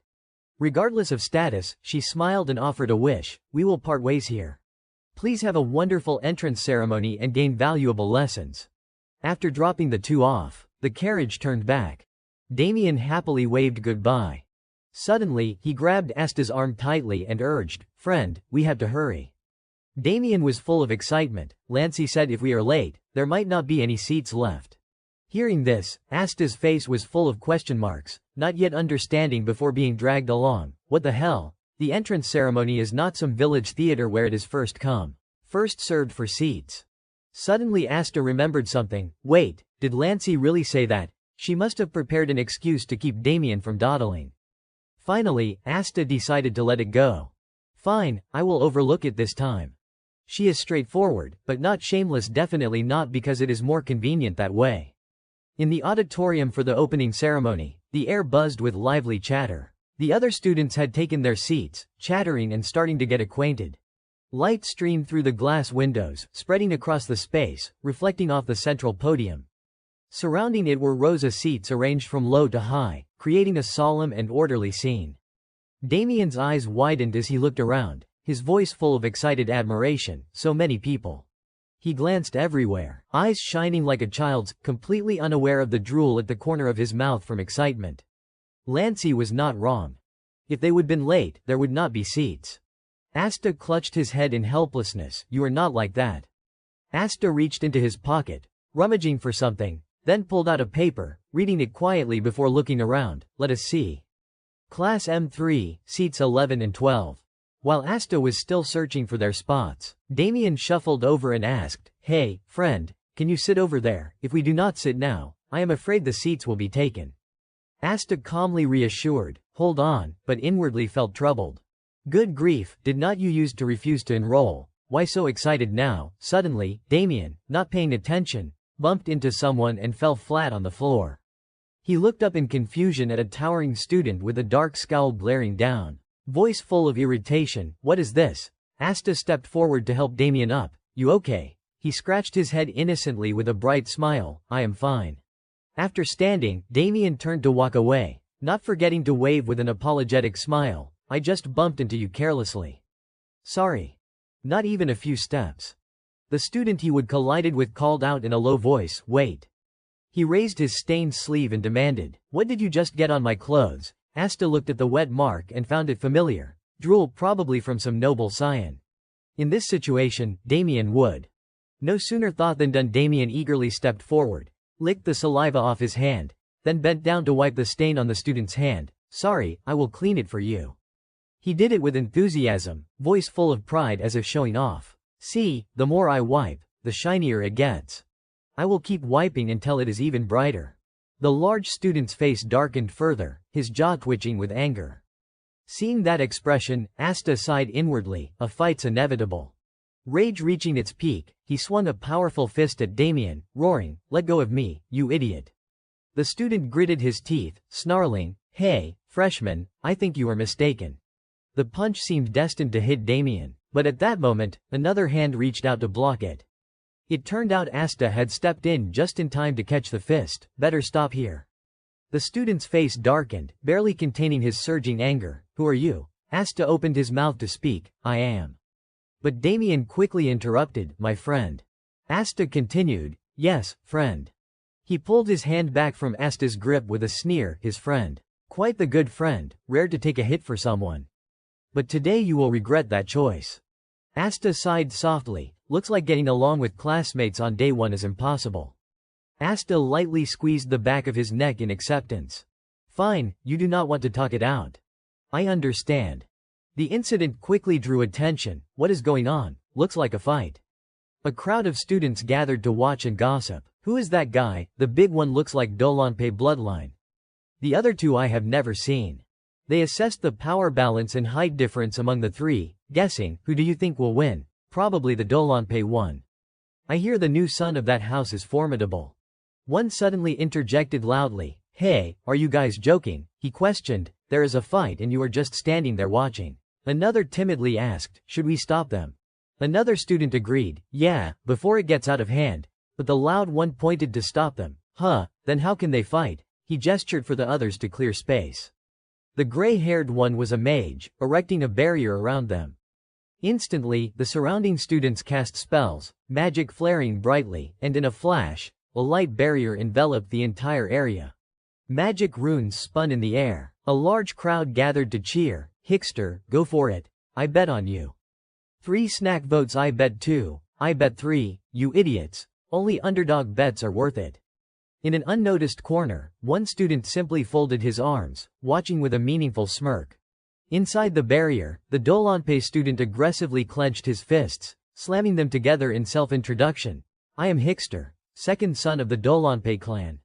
He lowered his stance, radiating intense magic power, his sharp gaze fixed on Asta and Damien. What is your name? Asta calmly loosened his tie and replied, I do not have noble blood like you. Just treat me as a passerby.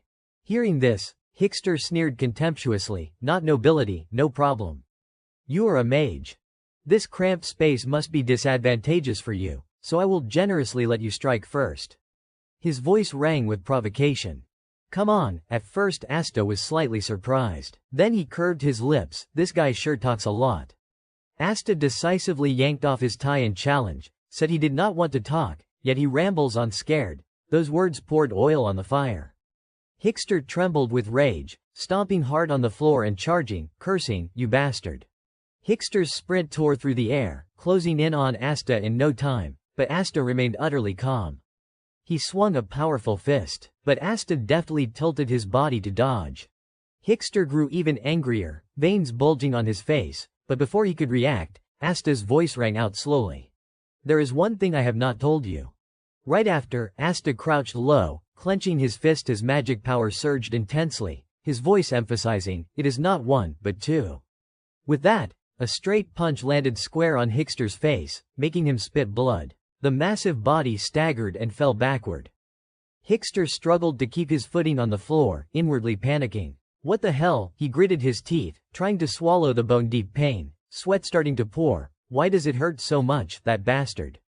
A turquoise shockwave enveloped Asta, radiating overwhelming power that completely dominated him. Seeing the speed and force of Asta's attack, Hixter felt doubt to the extreme. Is he really a mage? Hixter glanced at Damien in shock, healing magic. Damien, standing outside, was directing his palm toward Hixter, continuously channeling energy to heal him. He tried to regain composure and adjust his stance. Asta smiled extremely relaxed.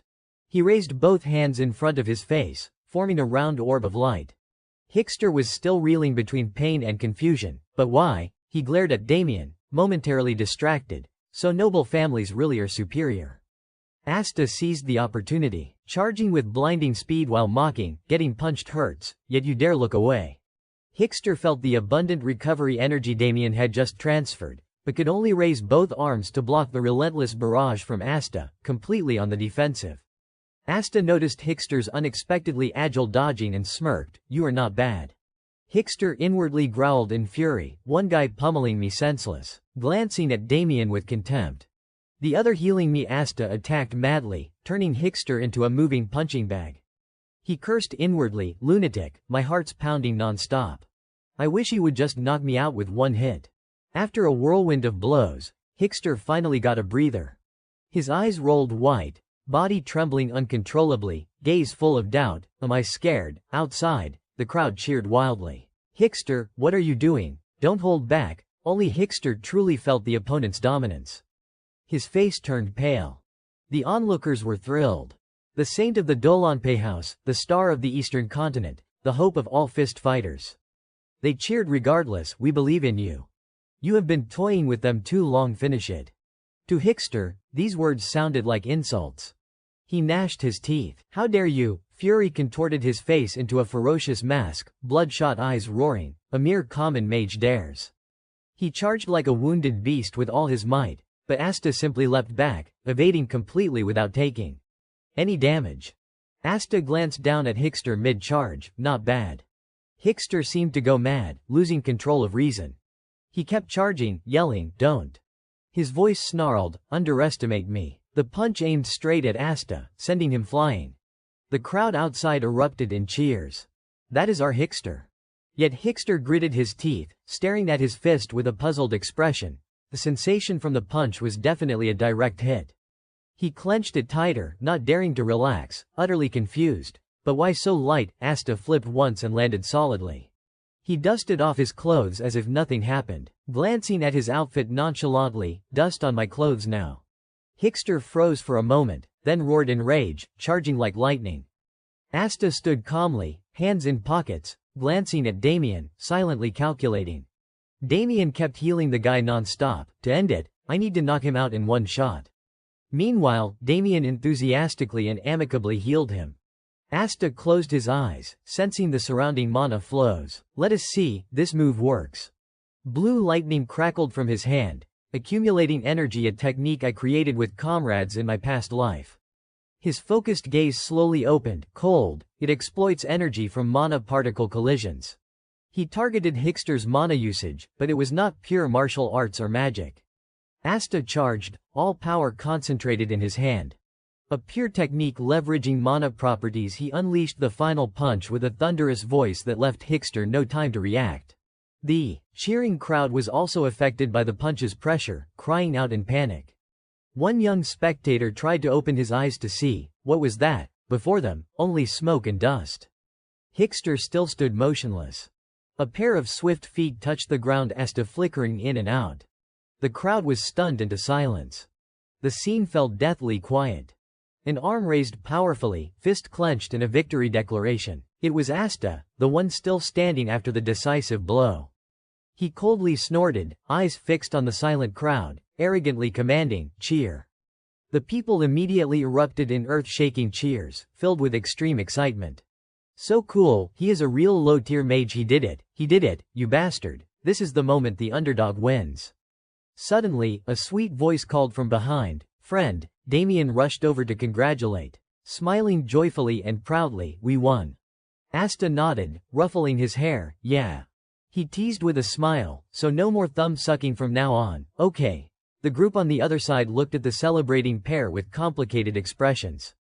One folded his arms with a sarcastic smile, didn't expect a mage to fight like that. Right then, an unexpected voice rang from behind, full of irritation, how vulgar. Noise erupted, get out of the way, you thugs. The newly arrived man shouted, entrance ceremony day and it is noisy like a broken market. The man kept turning left and right, scolding, you, if you do not stop now, I will detain you all. Asta frowned, thinking, I am in trouble. He glanced at the noisy figure behind, feeling resigned. But it is fine. I am just a cleaner anyway. Asta tried to stay as silent as possible, there are still ways to escape. And since everyone's excited, they won't forget easily. But unexpectedly looking at Damien, he was yelling non-stop, pointing over here, not them, it is us. Over here.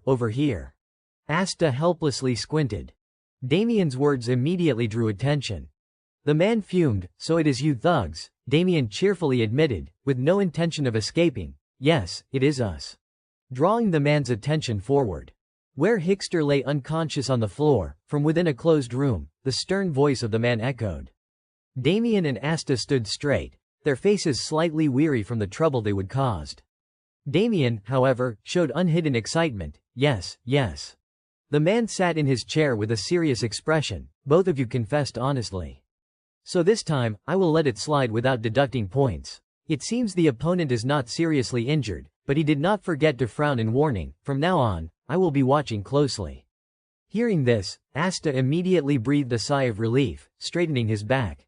The campus now seemed quiet, sunlight filtering through the tall ancient trees, casting cool shade. Asta pushed the door open and stepped out, taking a deep breath. Luckily, the entrance ceremony has not started yet. Immediately, murmurs arose around them, is that him, with that build, he beat a fist fighter. He is a magic type, how does he fight like that? Damien, with his restless nature, immediately waved back, everyone's looking at us. Asta maintained his icy expression, thinking, damn it, too much attention already, stop waving, little grandpa. A group of 3 students quickly approached, noticing them. One spoke, ah, there they are. Damien, carefree, seemed very excited, they probably saved seats for us. Dear friend, our classmates are awesome. Asta replied perfunctorily, yeah, probably. At this moment, the bald head with snow-white hair of the dean appeared, his voice beginning, yes, that is the dean. His serious face started the speech continuing the sage's teachings. The first dean of our academy will give a lengthy address. Yes, drowned out by the noise below, only catching fragments of words, while Damien laughed hysterically. Asta kept his cool face as usual, thinking, the dean is tough, speaking for so long. He suddenly noticed Damien's expression beside him. The guy had closed his eyes, head nodding, soundly asleep without knowing when. Asta smiled and sighed, this guy. He grabbed Damien's hand, raised it to wipe his mouth. "Stop drooling, for heaven's sake." Suddenly a voice rang out. "Dean, sir, you need to step away for a moment." The dean was slightly stunned. Is there anything more important than the entrance ceremony? The person leaned in and whispered something to the dean. The dean's face changed. He immediately cleared his throat. He spoke into the microphone. "Sorry, students, an emergency has come up. I must leave now. The speech ends here. The ceremony will continue." Then he waved and left immediately. Right after, a long-haired girl stepped forward. She walked with swaying hips, overwhelming aura, eyes scanning the hall as if searching for the culprit of a major offense. She shouted, "Everyone, attention." Even the nearby teachers trembled in fear. The students were no exception, including the man who had quelled the chaos earlier. He fell silent, still maintaining a threatening posture. She introduced, "I am Gerada, representing the dean." Due to an unexpected schedule, he could not complete the speech.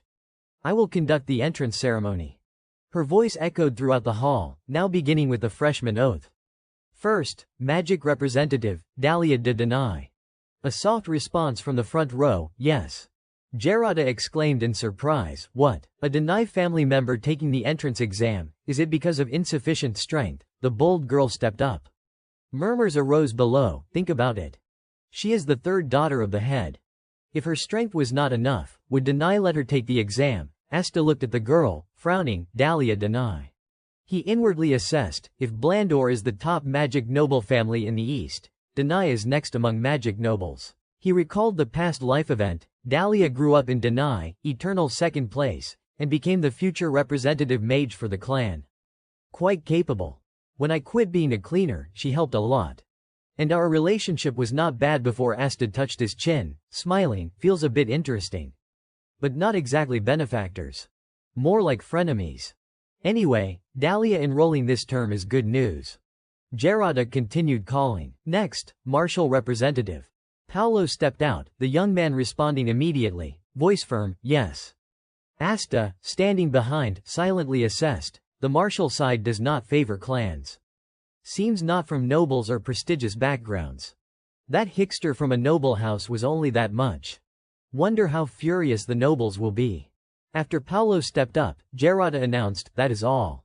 The oath ends, she continued introducing. "Next, please welcome the professors in charge of class 172. Professors, please come forward one by one."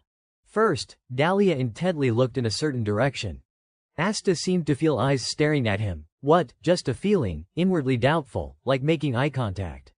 But then he dismissed it, does not matter. Dahlia was slowly descending the stairs. Perhaps distracted elsewhere, she suddenly tripped and cried out in panic. That did not distract my thoughts. Asta stroked his chin in contemplation. Heard there is Professor Fawn, right? Looking at the professor on the podium, Asta felt impatient. When will he come out? The other professors spoke one by one. Finally, the one he awaited appeared. An authoritative voice rang out. "Pleasure to meet you. I am Fawn, in charge of the basic principles of magic course." Asta frowned, assessing, thought his aura would be similar to Henzi, but completely different. Looking at the person before him, he thought, still, Henzi is a master of personality, excellent at social masks. Do not judge hastily. Next, Gerada spoke. Here, the professor introductions end. The entrance ceremony concludes. Asta glanced at Damien, who still had not woken. Gerada's voice like a lullaby. Please follow the dorm supervisors to your assigned dormitories. Asta slapped his shoulder to wake him. Wake up. Damien, mouth full of drool, dazed, already over, icy face. Asta said without blinking, "You were caught sleeping and got expelled. Time to go home." Damien stared wide-eyed, dazed. In his mind, a terrifying scenario unfolded, horror clear in his eyes. By now, dusk had fallen, golden sunlight spreading over the castle rooftops. Asta hesitated along the hallway searching for his dorm room. Helplessly thinking, that Damien guy just a little tease and he freaks out like that. He stopped before a room, looking at the silent door, wondering, here, Asta reluctantly pushed the door open and stepped in. Why the top floor? Looking at the room's interior, he admired, as expected of a good academy, he examined a corner desk. This is daily necessities, turns out they issue uniform ones for the whole academy, then approached. Picked up a green notebook, opened the closet hangers inside. Asta took a jacket hanging there, thinking, even a trivial item can reveal background. But everyone will get personal stuff anyway. When he pushed the door out, he met someone. Asta recalled his roommate was probably Paolo, but the eyes did not look friendly. Paolo closed his eyes coldly, tried to stay as quiet as possible. He carried a suitcase, face emotionless. Whether you arrange luggage or belongings, I do not care and won't stop making isolation requests. Even late at night is fine, but hope we do not interfere with each other. Of course, no talking after hours either. Seeing no response from Asta, Paolo opened his eyes, staring straight with threat. Answer. Asta's eyes gleamed with a hint of mischief as he calmly regarded the person opposite. Look at this guy. Seeing Asta remain silent, Paolo grew more irritated, his voice sharpening. Why are not you answering? Asta was still rummaging through his memories. I heard he is the top scorer in the martial department. Wonder what his strength is like. Thinking this, he suddenly leaned forward and darted right up to Paolo's face. Paolo reacted warily, his hand instinctively reaching for his sword hilt in a defensive stance. What are you trying to pull? At that moment, Asta stopped and glanced down. Not bad. Observing Paolo's hand movement, he inwardly praised. Grips the sword but knows restraint, holding back to avoid harming others. Not bad. Right then, Damien's voice called from outside. Friend, come out quick. Asta smirked. What am I doing? Just getting ready to head out. He brushed past Paolo, lightly patting his shoulder. You are like that, but in exchange. Asta turned back with a bright, slightly mischievous smile. If I sing after midnight, do not complain. Got it. Outside, Damien bounded over energetically. Friend, he asked eagerly, who is your roommate? Asta replied unenthusiastically, Paolo. Damien blanked for a few seconds, muttering, Paolo. Do not even know who that is. Asta was speechless, inwardly scolding, of course, you slept like the dead. Damien excitedly raised his hand, inviting, anyway, let us tour the academy. Lancy said there is tons to see. We have to go on the first day. Oh, and she said to go with you. Hearing this, Asta considered, might as well see what is worth checking out. Then he smirked, let us go.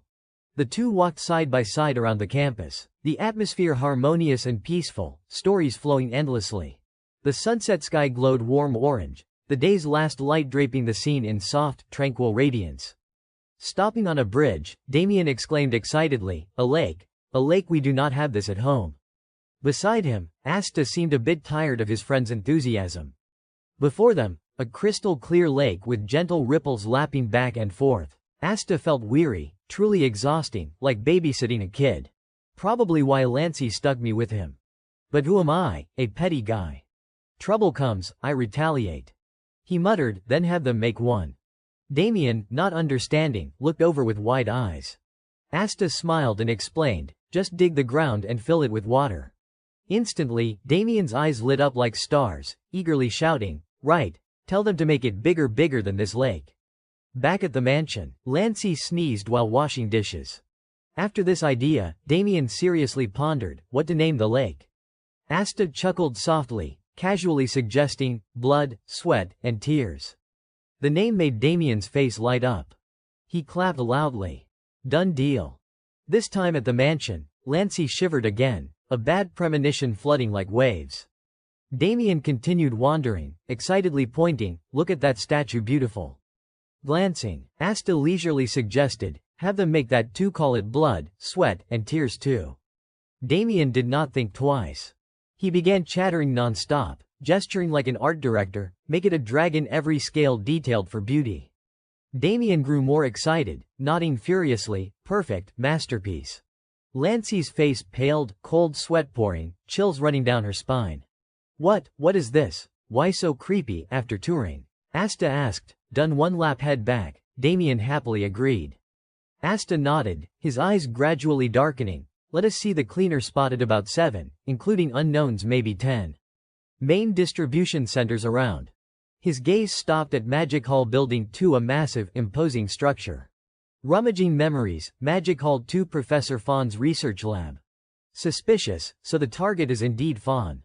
Asta calculated inwardly. Declan must have realized Henzi has help, now suspecting Fawn his close contact. His eyes flicked to a direction. In the bushes, a figure silently watched. Asta's lips curved into a thin, mocking smile. interest surging like an undercurrent, worried they were not tailing perfect timing. Let us see what they know. One night, the sky darkened heavily, thick night enveloping the academy. Lone lampposts cast pale yellow light, flickering in the cool breeze. Suddenly, a black shadow darted across rooftops, moving so fluidly only a blur was seen leaps light as a cat. He approached the eastern building. With a soft push, the shadow landed nearly soundlessly. Upon landing, a voice from the dark corner, "You are here." The newcomer nodded slightly, stepping forward with a curt question. "Where are the others?" The waiting one replied briefly. "Gone ahead. Urgent order from above, report to the target's lair."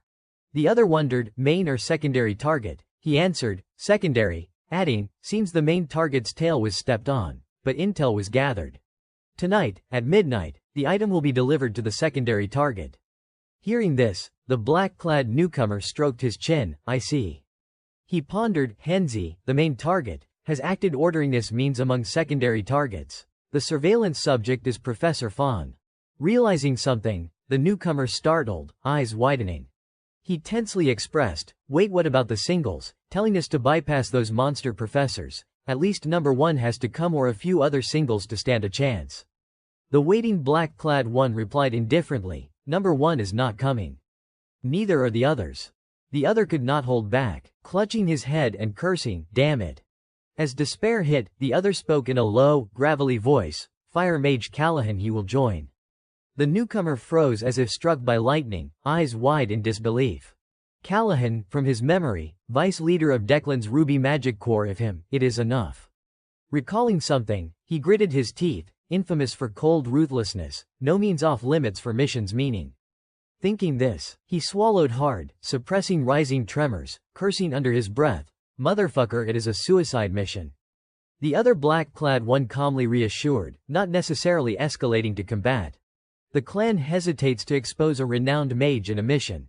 The other snorted, "True, let us think that way." The remaining one urged, "Then let us go." The two shadows darted from the building, hurrying to regroup for slightly better survival odds. However, the two did not know their every move was watched. On a nearby rooftop, moonlight illuminated his face. Midnight tonight, the cold night wind carried a faint whisper. "Callahan, huh?" Asta observed thoughtfully. "Zenyan Academy is vast, must know the terrain to avoid getting lost, even for me." He gazed at the buildings around the fountain for a long while. Asta's eyes steeled with certainty. "All right, not bad." Inwardly, a faint spark of excitement. Perfect timing for something to occupy me, not as intense as my past life, but still that feeling. A quiet night, only green flames flickering for light. Asta, disguised as a black-clad figure, sat observing. His aura familiar as a Declan cleaner. Callahan leapt up and then grinned sinisterly. Callahan, he was the one still enjoying his prime even when I was still active. He turned his back to look toward someone. After the Dakulan clan risked their lives to oppose the Blandor clan, Perun smiled faintly. He stayed with the declining clan and proved his loyalty. Callahan's silhouette looked extremely dangerous. He was dangerous now, but Callahan's true peak period was after the war with Blandor. He smirked, showing a sinister expression. The demonic flame of Dakulan, the unstoppable one, had marked himself as a war mage. In the end, Asta made his decision, so I must capture him. He looked at the glowing book and pondered. Callahan's magic was one of Dakulan's secret fire arts, and moreover, he was one of the mages renowned across the continent. He was worth the risk. Asta lowered his head, walking while deep in thought. I once wondered why a piece of trash would cling on and then return. This was truly an unexpected windfall, but something still bothered me. Then he showed determination. The target they mentioned, Henzi's manuscript, was with me. A blank sheet of paper appeared in Asta's thoughts, yet they said the target would be handed over to the assistant Professor Perun. Two people with their faces completely covered also appeared along with their affirmation. My manuscript could not be fake, and there was no way the target they mentioned was not that manuscript. Asta said slowly, so the target handed over today is a fake manuscript. A man appeared, fastening his cloak. He reached out to open the cabinet door to take something. Immediately, the man tucked a weapon into his side. Then he waved his hand and turned away. Beside him, someone else was tucking in the blanket and sleeping soundly, while the man tucked himself in tightly and stepped lightly. That was Paolo. He glanced sharply to the side. The green-haired man was sunk in dreams on the bed, unaware of anything. Outside the castle, the sky was pitch black. All the lights were turned off, and only one room still had its lights blazing. A candle was lit next to Perun. He was intently staring at something. Right after, Perun closed his eyes tightly and grimaced. "Dakulan, you filthy rats." He cursed angrily. They said they exposed a flaw, but since they had not crossed the line, I held back, but now they dare invade my territory so brazenly. What was that? Suddenly Perun's eyes became sharp. So that is it. Unexpectedly, the white door of the room creaked open, and a person completely covered from head to toe stepped inside. Perun glanced over and thought, a mercenary. And right after, he decisively called the name, startling the other. Paolo. Perun calmly instructed, next time if you plan to disguise yourself, first learn to refine your mana form. That is the basics of covert action. Paolo held a white envelope in his hand and handed it to Perun. Perun glanced down and said, yeah, if there is a next time. Hearing that, Paolo frowned in confusion, not understanding what he meant. Perun took the envelope and nodded, so it is you. He observed without opening it, you're trying to transfer the manuscript without letting it fall into Declan's eyes, but in the end, you got caught pathetically. But then Perun changed his mind, that old fox would not be caught so easily. A pair of feet hurriedly running somewhere. What are you scheming, hen? Suddenly the room exploded with a massive red flame, and a person in a white cloak stepped in to greet. Honored to meet Professor Perun. That is Callahan. He grinned sinisterly and stroked his hair. My name is Callahan. Would a professor who only potters around in a research room know? Paolo at this moment was shocked, turning around with an extremely panicked expression. Callahan still spoke arrogantly, looks like there is another guest here, mercenary. Right, that swordsman seems to know me, but what about the professor? Not letting him continue posturing, he quickly spoke to cut him off. The first time hearing that name, he propped his hands on the table and stood up. Enough, stop babbling and get to the point. Callahan frowned, grimaced, and sneered viciously, your stench is making my nose rot. Then he clutched his face and laughed hysterically, hey, this is interesting. This is the first time I have been treated like this, so I will be direct. Callahan pointed straight at Paolo standing opposite and declared firmly, that guy will die. At the tip of his finger, an orange circle appeared, and toward the professor, Callahan glared and wondered, should I take your hand or your eye? Suddenly a hand grabbed someone's clothes tightly. Perun stepped in to block Callahan's move. Two powerful strikes from the two collided directly, creating a scene of devastation. Paolo narrowed his eyes and shouted loudly. He struggled to keep his eyes open to see what the opponent would do next. Both of them stood rooted under the rubble. Perun turned and called out. Paolo calmly announced, from this moment, I will treat you as a mercenary before a student, so take care of your own life. Paolo understood and quickly replied, yes.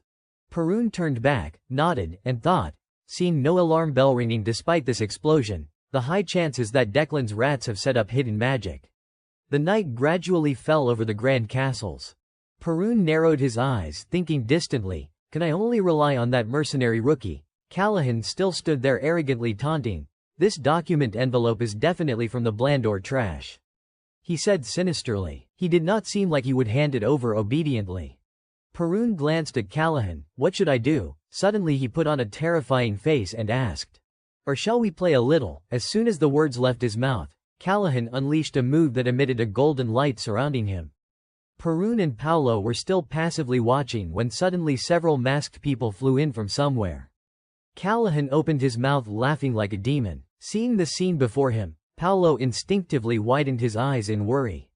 Right after, Perun quickly created a white circle in front of him. The two streams of white and golden light from the two of them collided straight into each other.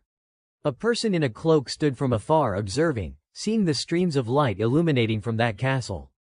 That was Asta. He looked up and muttered, it has begun. Asta took out a mask and held it in his hand, then he put it on his face. It has been a while, has not it? Asta's eyes glowed and he nimbly leapt up.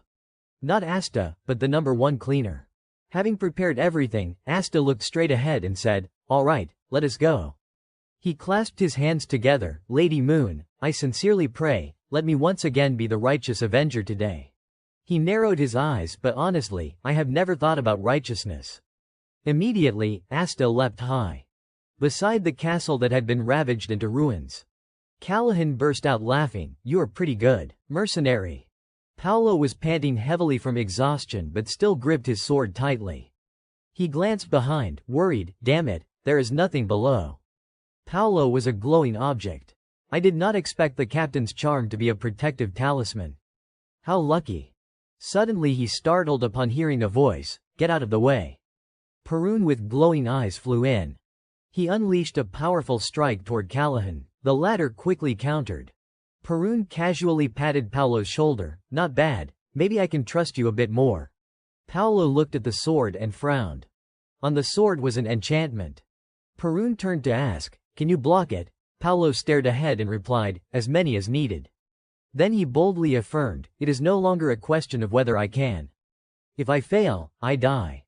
Callahan smiled faintly and sneered. A mage and a guardian, quite the interesting combination. A beam of light pierced into the ice block. Callahan did not hesitate and unleashed a move toward Paolo. Fortunately, the latter quickly used his sword to block and dodged aside. Over here, Perun still maintained his spell on that green circle.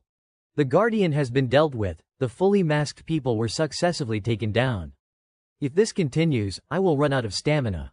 As if struck by a good idea, Perun glanced, so then he looked at Callahan unleashing moves and made a decision. I have to gamble. Perun still maintained the magic in his hand while thinking. When the amount of mana distributed in nature is limited, if multiple entities issue commands, a struggle for control will erupt. Immediately he poured all his strength into this strike. "So how much will you draw from me?" Callahan stood there and asked, "Are you challenging me?" Callahan was no pushover either.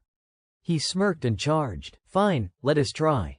But just as he neared Perun, he suddenly bounced back and shouted. A beam of light with terrifying power enveloped the entire castle.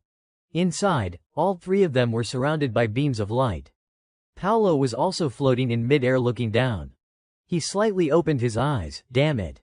Paolo watched Callahan and Perun fiercely clashing and gritted his teeth. They are all monsters. There is no opening to rush in. Not long after, Paolo lay motionless under the rubble. If this is going to happen, you should have fought from the start. Three people completely cloaked in hoods stood outside, looking up at the ferocious whirlwind ravaging. A voice spoke, "How brutal." A man observing grew worried. "Hold it, charging in now is suicide. Catch your breath." He turned back and asked, "How many cleaners are left?" Suddenly the white beam of light raged and flung those cloaked people outward. A man gaped in shock. Counter spell. Then he shouted as a black cloaked figure quickly approached, "Ambush, it is Asta." He landed hard on a large rock. Because Asta's appearance was so sudden, it made Callahan and Perun turn to look. He raised his ice-cold eyes and declared, "And now it is time for my glorious entrance." The two were still in combat stance, but their eyes turned to Asta because of his words. Callahan angrily turned and yelled, "Are you mocking me?" Ignoring the shout, Asta charged forward full of bloodlust. He quickly grabbed his throat and pressed. Callahan, Asta's eyes turned razor sharp as he said, "This place will be your grave." Caught off guard, Callahan could not react in time. In too much pain, he could only glare at me. He shouted, "Die." But then Callahan slammed both hands hard into Asta's chest, and afterward he was flung far away by terrifying force. Callahan slid across the ground with a bewildered face. He clutched his stomach and grimaced, "Damn it, mana backlash." Without further delay, Asta rushed quickly toward Callahan. Having taken the heavy blow earlier, he continuously coughed up blood. At this moment, the other black-cloaked people also quickly approached. Callahan took a potion vial in hand and muttered, "I have to suppress the mana backlash first." After drinking it, he wiped the blood from his mouth. Where did a guy like him come from? Suddenly Callahan glared at Asta, who had now created a green beam of light surrounding him. Callahan stood dumbfounded witnessing the scene. None of his movements were wasted, and his magic was perfectly optimized for speed. He startled and looked. I am genuinely impressed. Immediately Callahan created countless red circles. "I do not know who you are, but..." He opened his mouth wide, revealing two fangs, and roared, "I will kill you." And so the two beams of light collided violently. The black-cloaked people were flung far away. A red-haired person widened his eyes as if witnessing a horrific scene. That beam of light exploded, shattering everything around. After the powerful attack, Callahan spat blood from his mouth and wondered, "Did I get him?" His face showed clear smugness. The other cleaners got caught in it too. But who cares about them? In the end, the important thing was completing the mission. Looking up at the clear sky with a few flickering black shadows falling, he was quite certain, in that sense, the masked one was the target to be eliminated. Callahan wiped his face with his hand and chuckled softly. "I am too excited. This is not like me at all."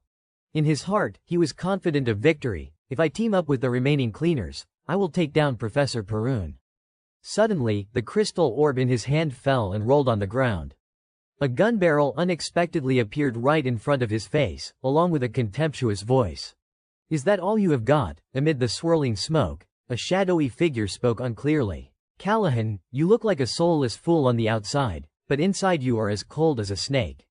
I knew from the start that you planned to blow me up along with the other cleaners." Asta pointed his hand in a gun gesture at the array in front of him and continued. "He directly exposed the opponent's weakness. That ruthlessness is exactly why you failed." As soon as the words left his mouth, Asta decisively fired a beam forward. Callahan could only stand dumbfounded, with only one thought in his mind: too fast. The powerful beam pierced through the air and slashed past him. The wind blew away the blood-soaked droplets. The small ponytail at the back of Callahan's head snapped off. A bullet pierced straight through his forehead, leaving a bloody hole in his head. Asta landed on the ground, standing before the collapsed body. The recent battle had drained him considerably. He knew the opponent's capabilities well, worthy of the name Callahan. Recalling the explosive attack earlier, Asta rated him highly. Any other guy caught off guard like that would be dead already. But he counterattacked. His reputation in combat tactics was well-earned. Reactions and judgment were lightning fast. Of course, he also pointed out his own stroke of luck. But Callahan's final move helped me a lot. If he had teamed up with the cleaners and dragged it into a prolonged fight, I would have lost. My mana capacity is still far too low. Then he slowly approached the corpse. Asta directly reached out to search Callahan's body. "Let us see, it should be around here." Finally, he pulled out a cloth pouch containing some items. "Just as I thought. Most combat mages trust no one, so they carry their secret arts with them." Asta claimed it as his own, and of course, there is no time for basic owner verification. "I can open it slowly later." After finishing everything, he turned his head and glanced to the side. Now Asta spoke with a slight reproach. "You are late." A man emerged from the smoke, walking toward him. He called softly, "Professor Perun."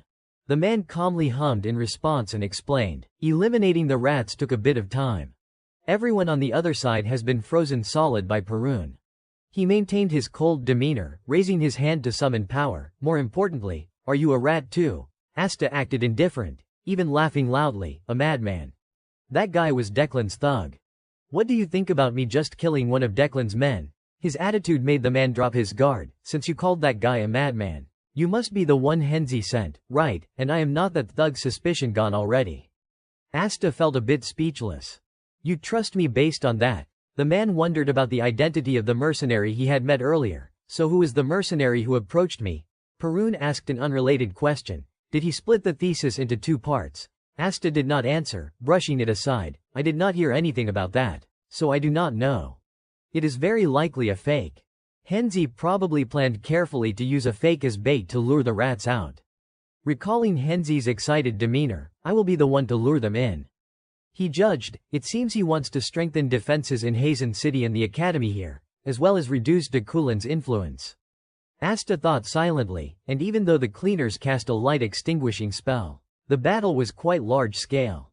Even if the report was late, there is no reason the Imperial Knights have not arrived yet.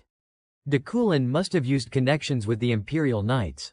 Perun confirmed his identity once more. "So you are the real messenger?" Asta directly handed over a neatly tied stack of papers. The man took it and examined it carefully.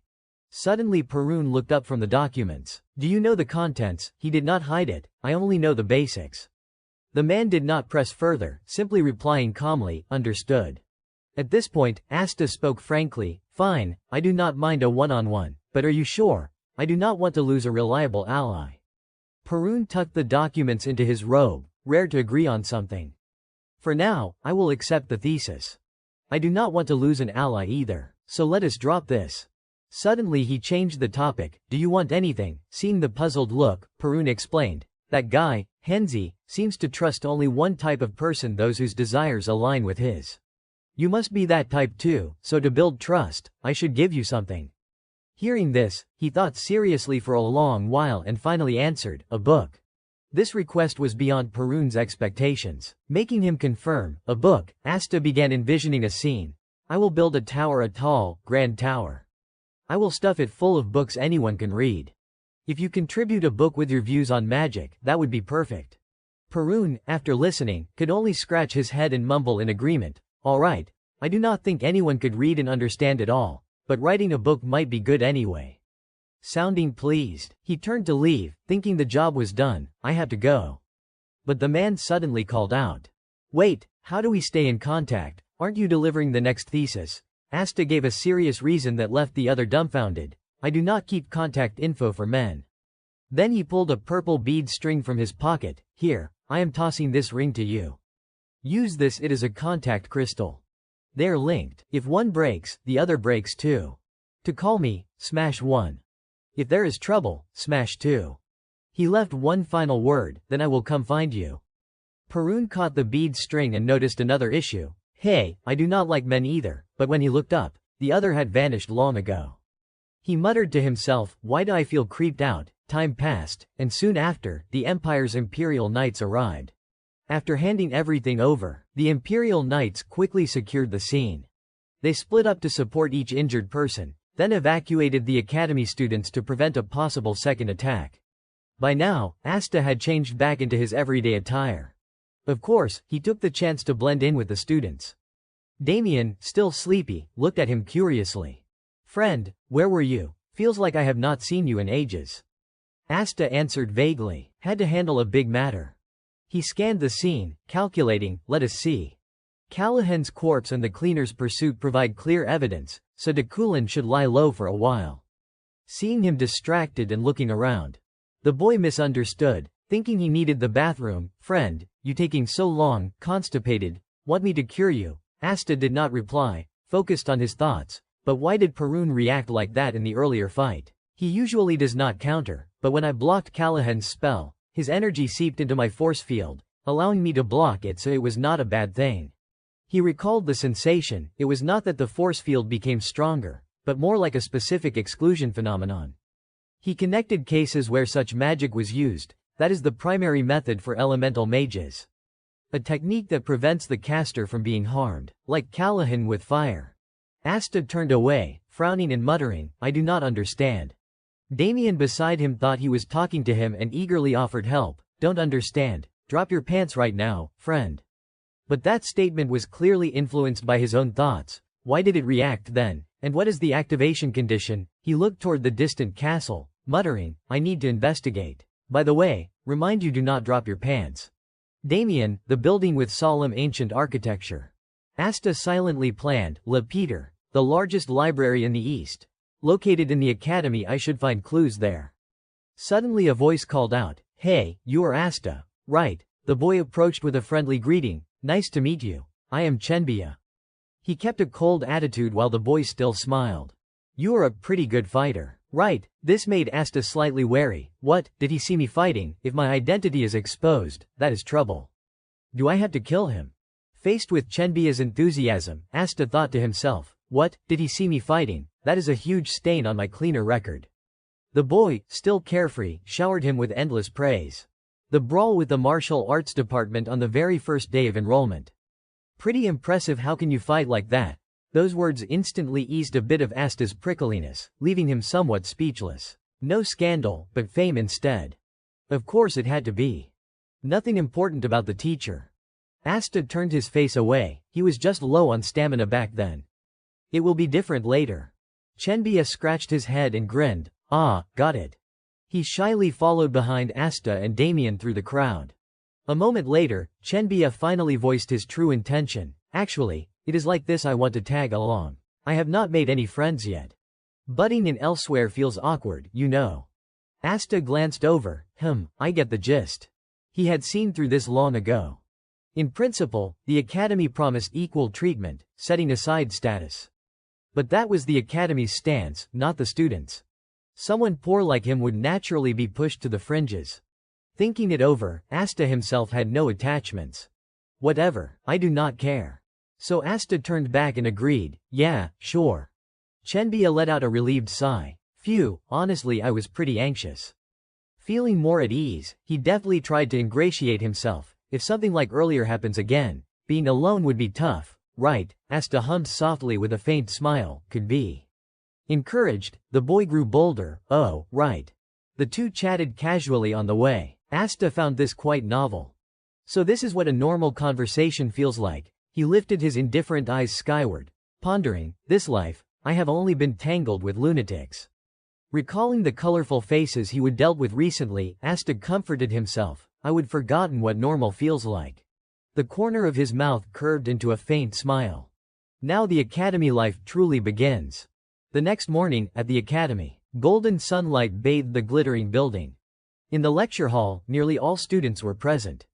Damien yawned widely, sprawling listlessly on the desk, so sleepy. At that moment, Chenbia arrived, waving cheerfully, morning, Asta, Damien.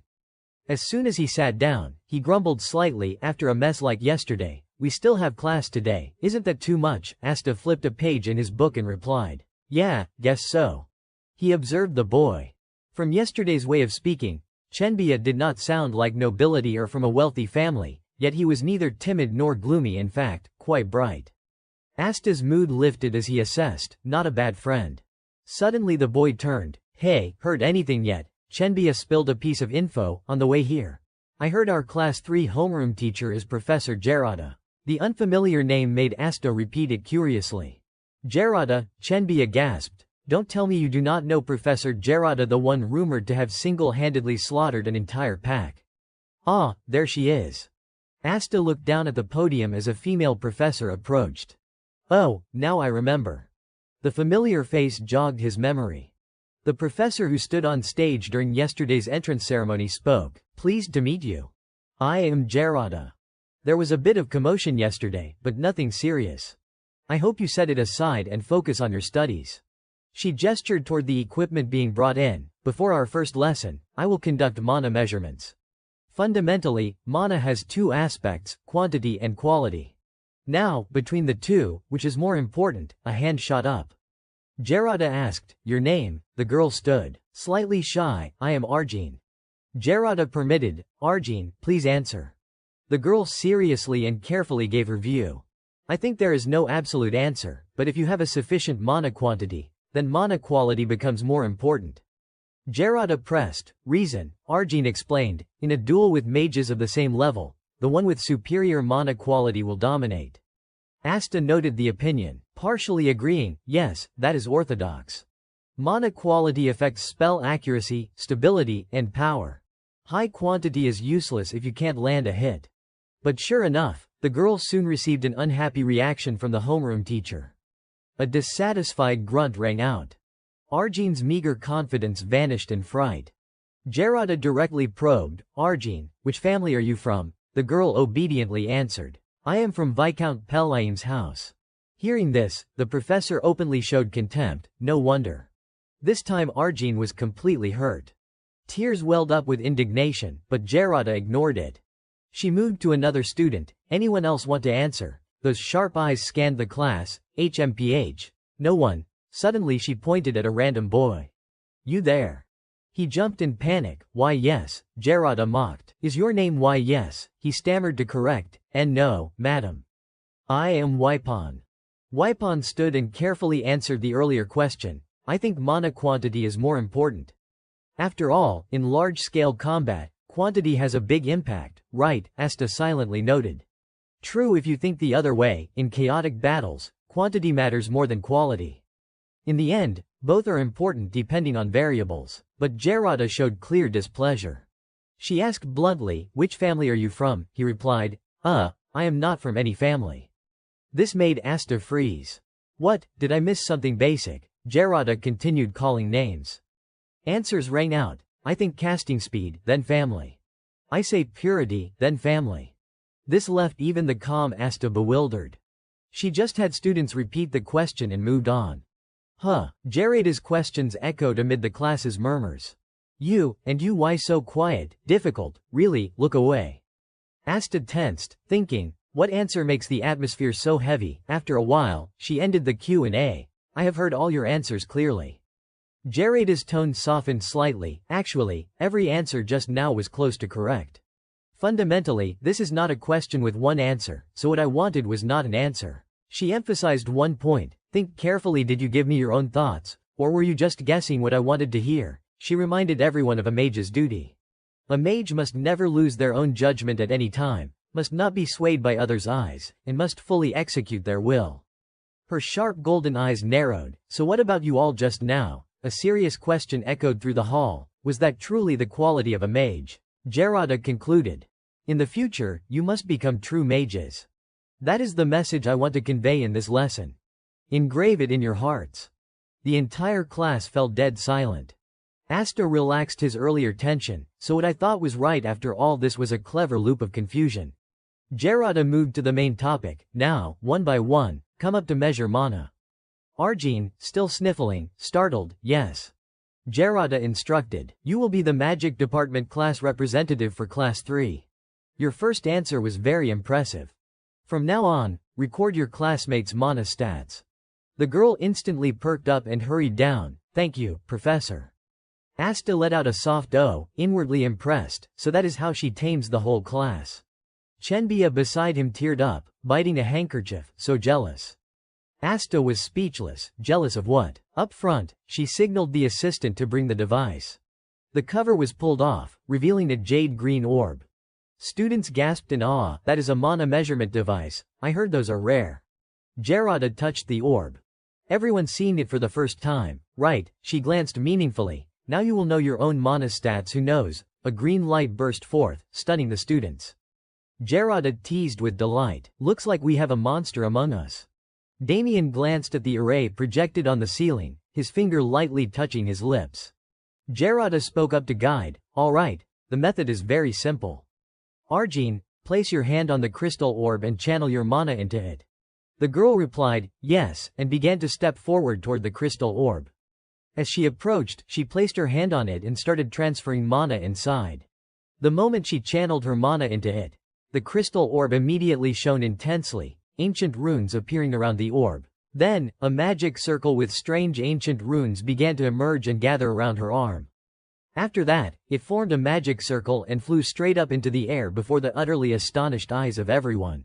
Looking at it, Jarada explained, did you all see clearly? Among the many stats, the most important is the middle part here. That is the refinement index. In essence, the mana quantity is displayed from level 1 to level 10. Arjun's has reached level 4.5, while the average for new students is level 3, so this can be considered very good.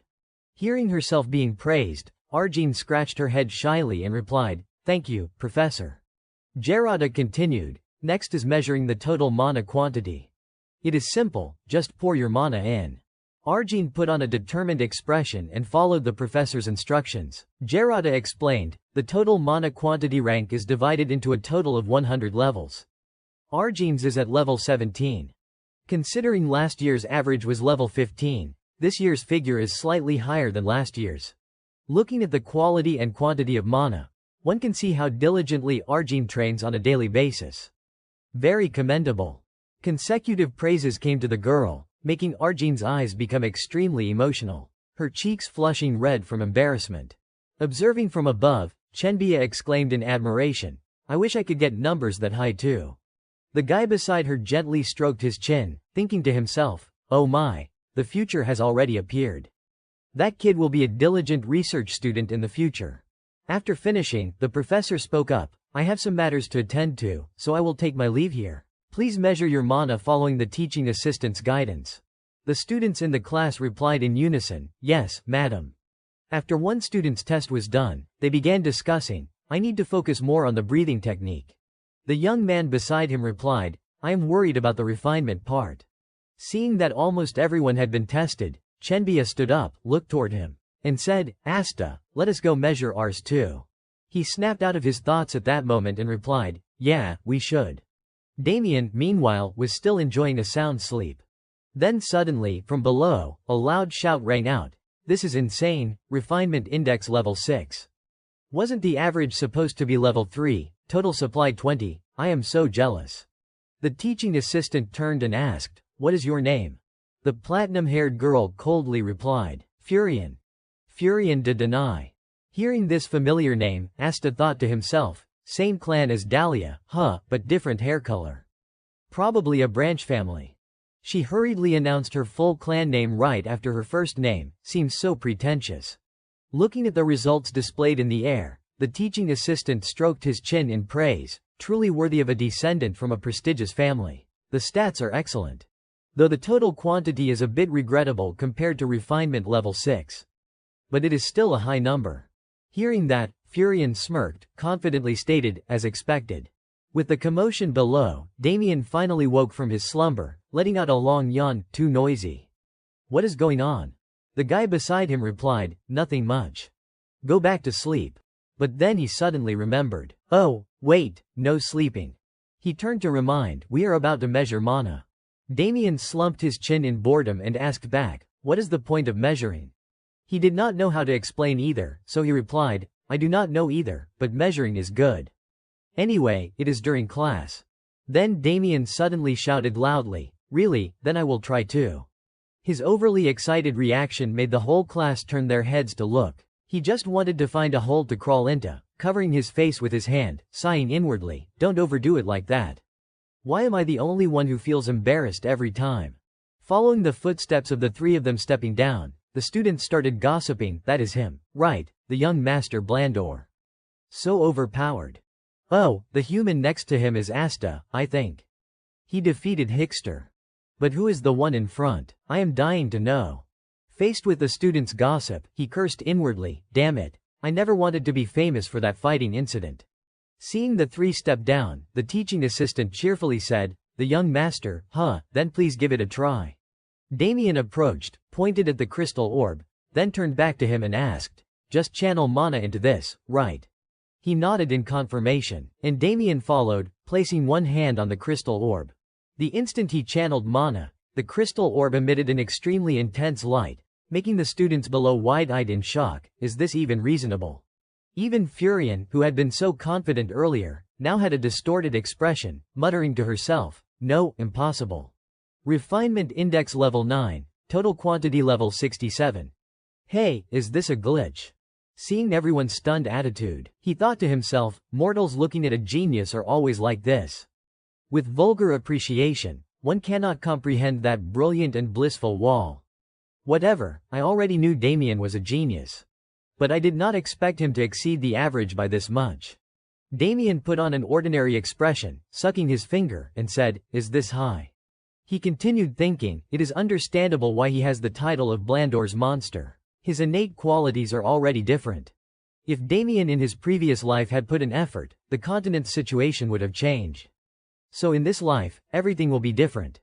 To keep Blandor from forever being Declan's obstacle, I just need to help Damien step out of the mundane. Back to the present, the teaching assistant wiped the sweat from his face after that display.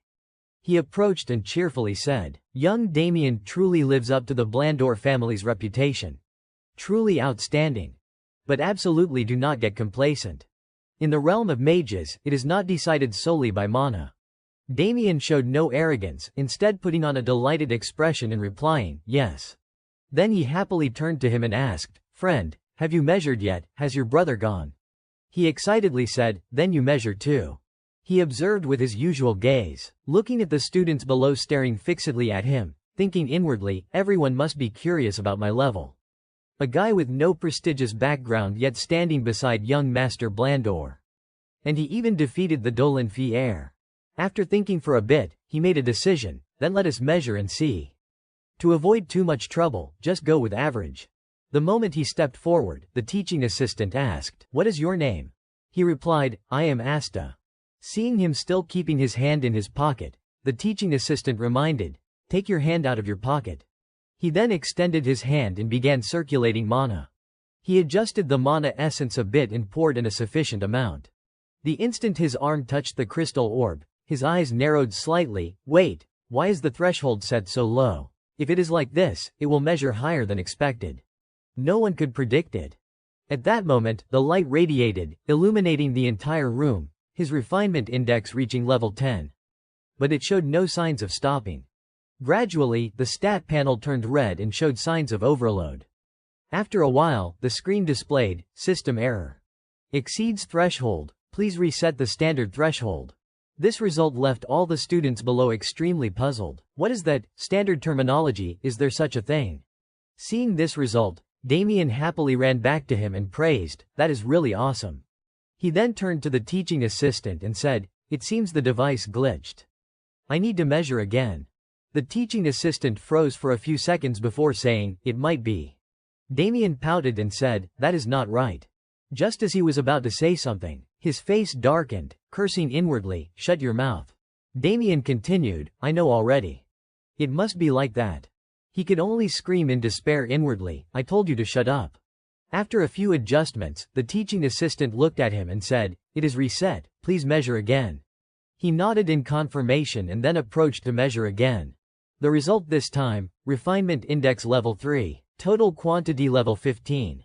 Seeing the result after remeasuring, the students below gossiped once more, "Ah, so that is it. The earlier one was a glitch, huh? I knew it." He let out a breath inwardly, "Haha, this time I was more careful, so it is fine. Balancing is really hard." But then his expression suddenly changed when Damien beside him cursed, "Damn it." This made him extremely curious, so he turned and asked, "Damien, why are you saying that?" Damien put on an angry face and said, "Encountering stuff like this, what else but damn it. Really damn it." Then this statement from him made Asta think inwardly, "For real, from now on I probably won't dare say things carelessly." After the testing session, the sky had turned to afternoon. At the Asta Magic Academy, Professor Gerarda looked out the window, lost in thought about something. She thought to herself, "The Damien Magic Academy is being renovated smoothly, but I do not know why Declan, specifically Mage Callahan, fought with Professor Perun." She sighed and explained to herself, "Well, Professor Perun was once famous, but the details are limited. It is not something I should concern myself with." At that moment, from outside, the teaching assistant entered and said, "Professor, I am Yorbi. I have brought today's mana measurement data." Taking the test result sheet, she skimmed through it once, thinking to herself, "This semester's overall level is quite high. Furion is a bit regrettable compared to the Dedanai family. Damien, numbers worthy of Blandor's greatest historical genius. I must pay attention to guiding him." Then her eyes narrowed slightly, staring fixedly at the name Asta. The first measurement had an error, so he tried again. And the error was exceeding the set threshold.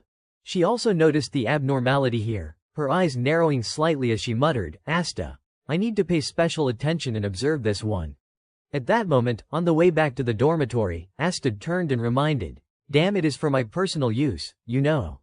Damien discontentedly said, "Why not? I want to use it." Seeing the two of them arguing over such a trivial matter, Chenbia beside them sighed in exasperation and said, "Hey, how about you just stop using it altogether?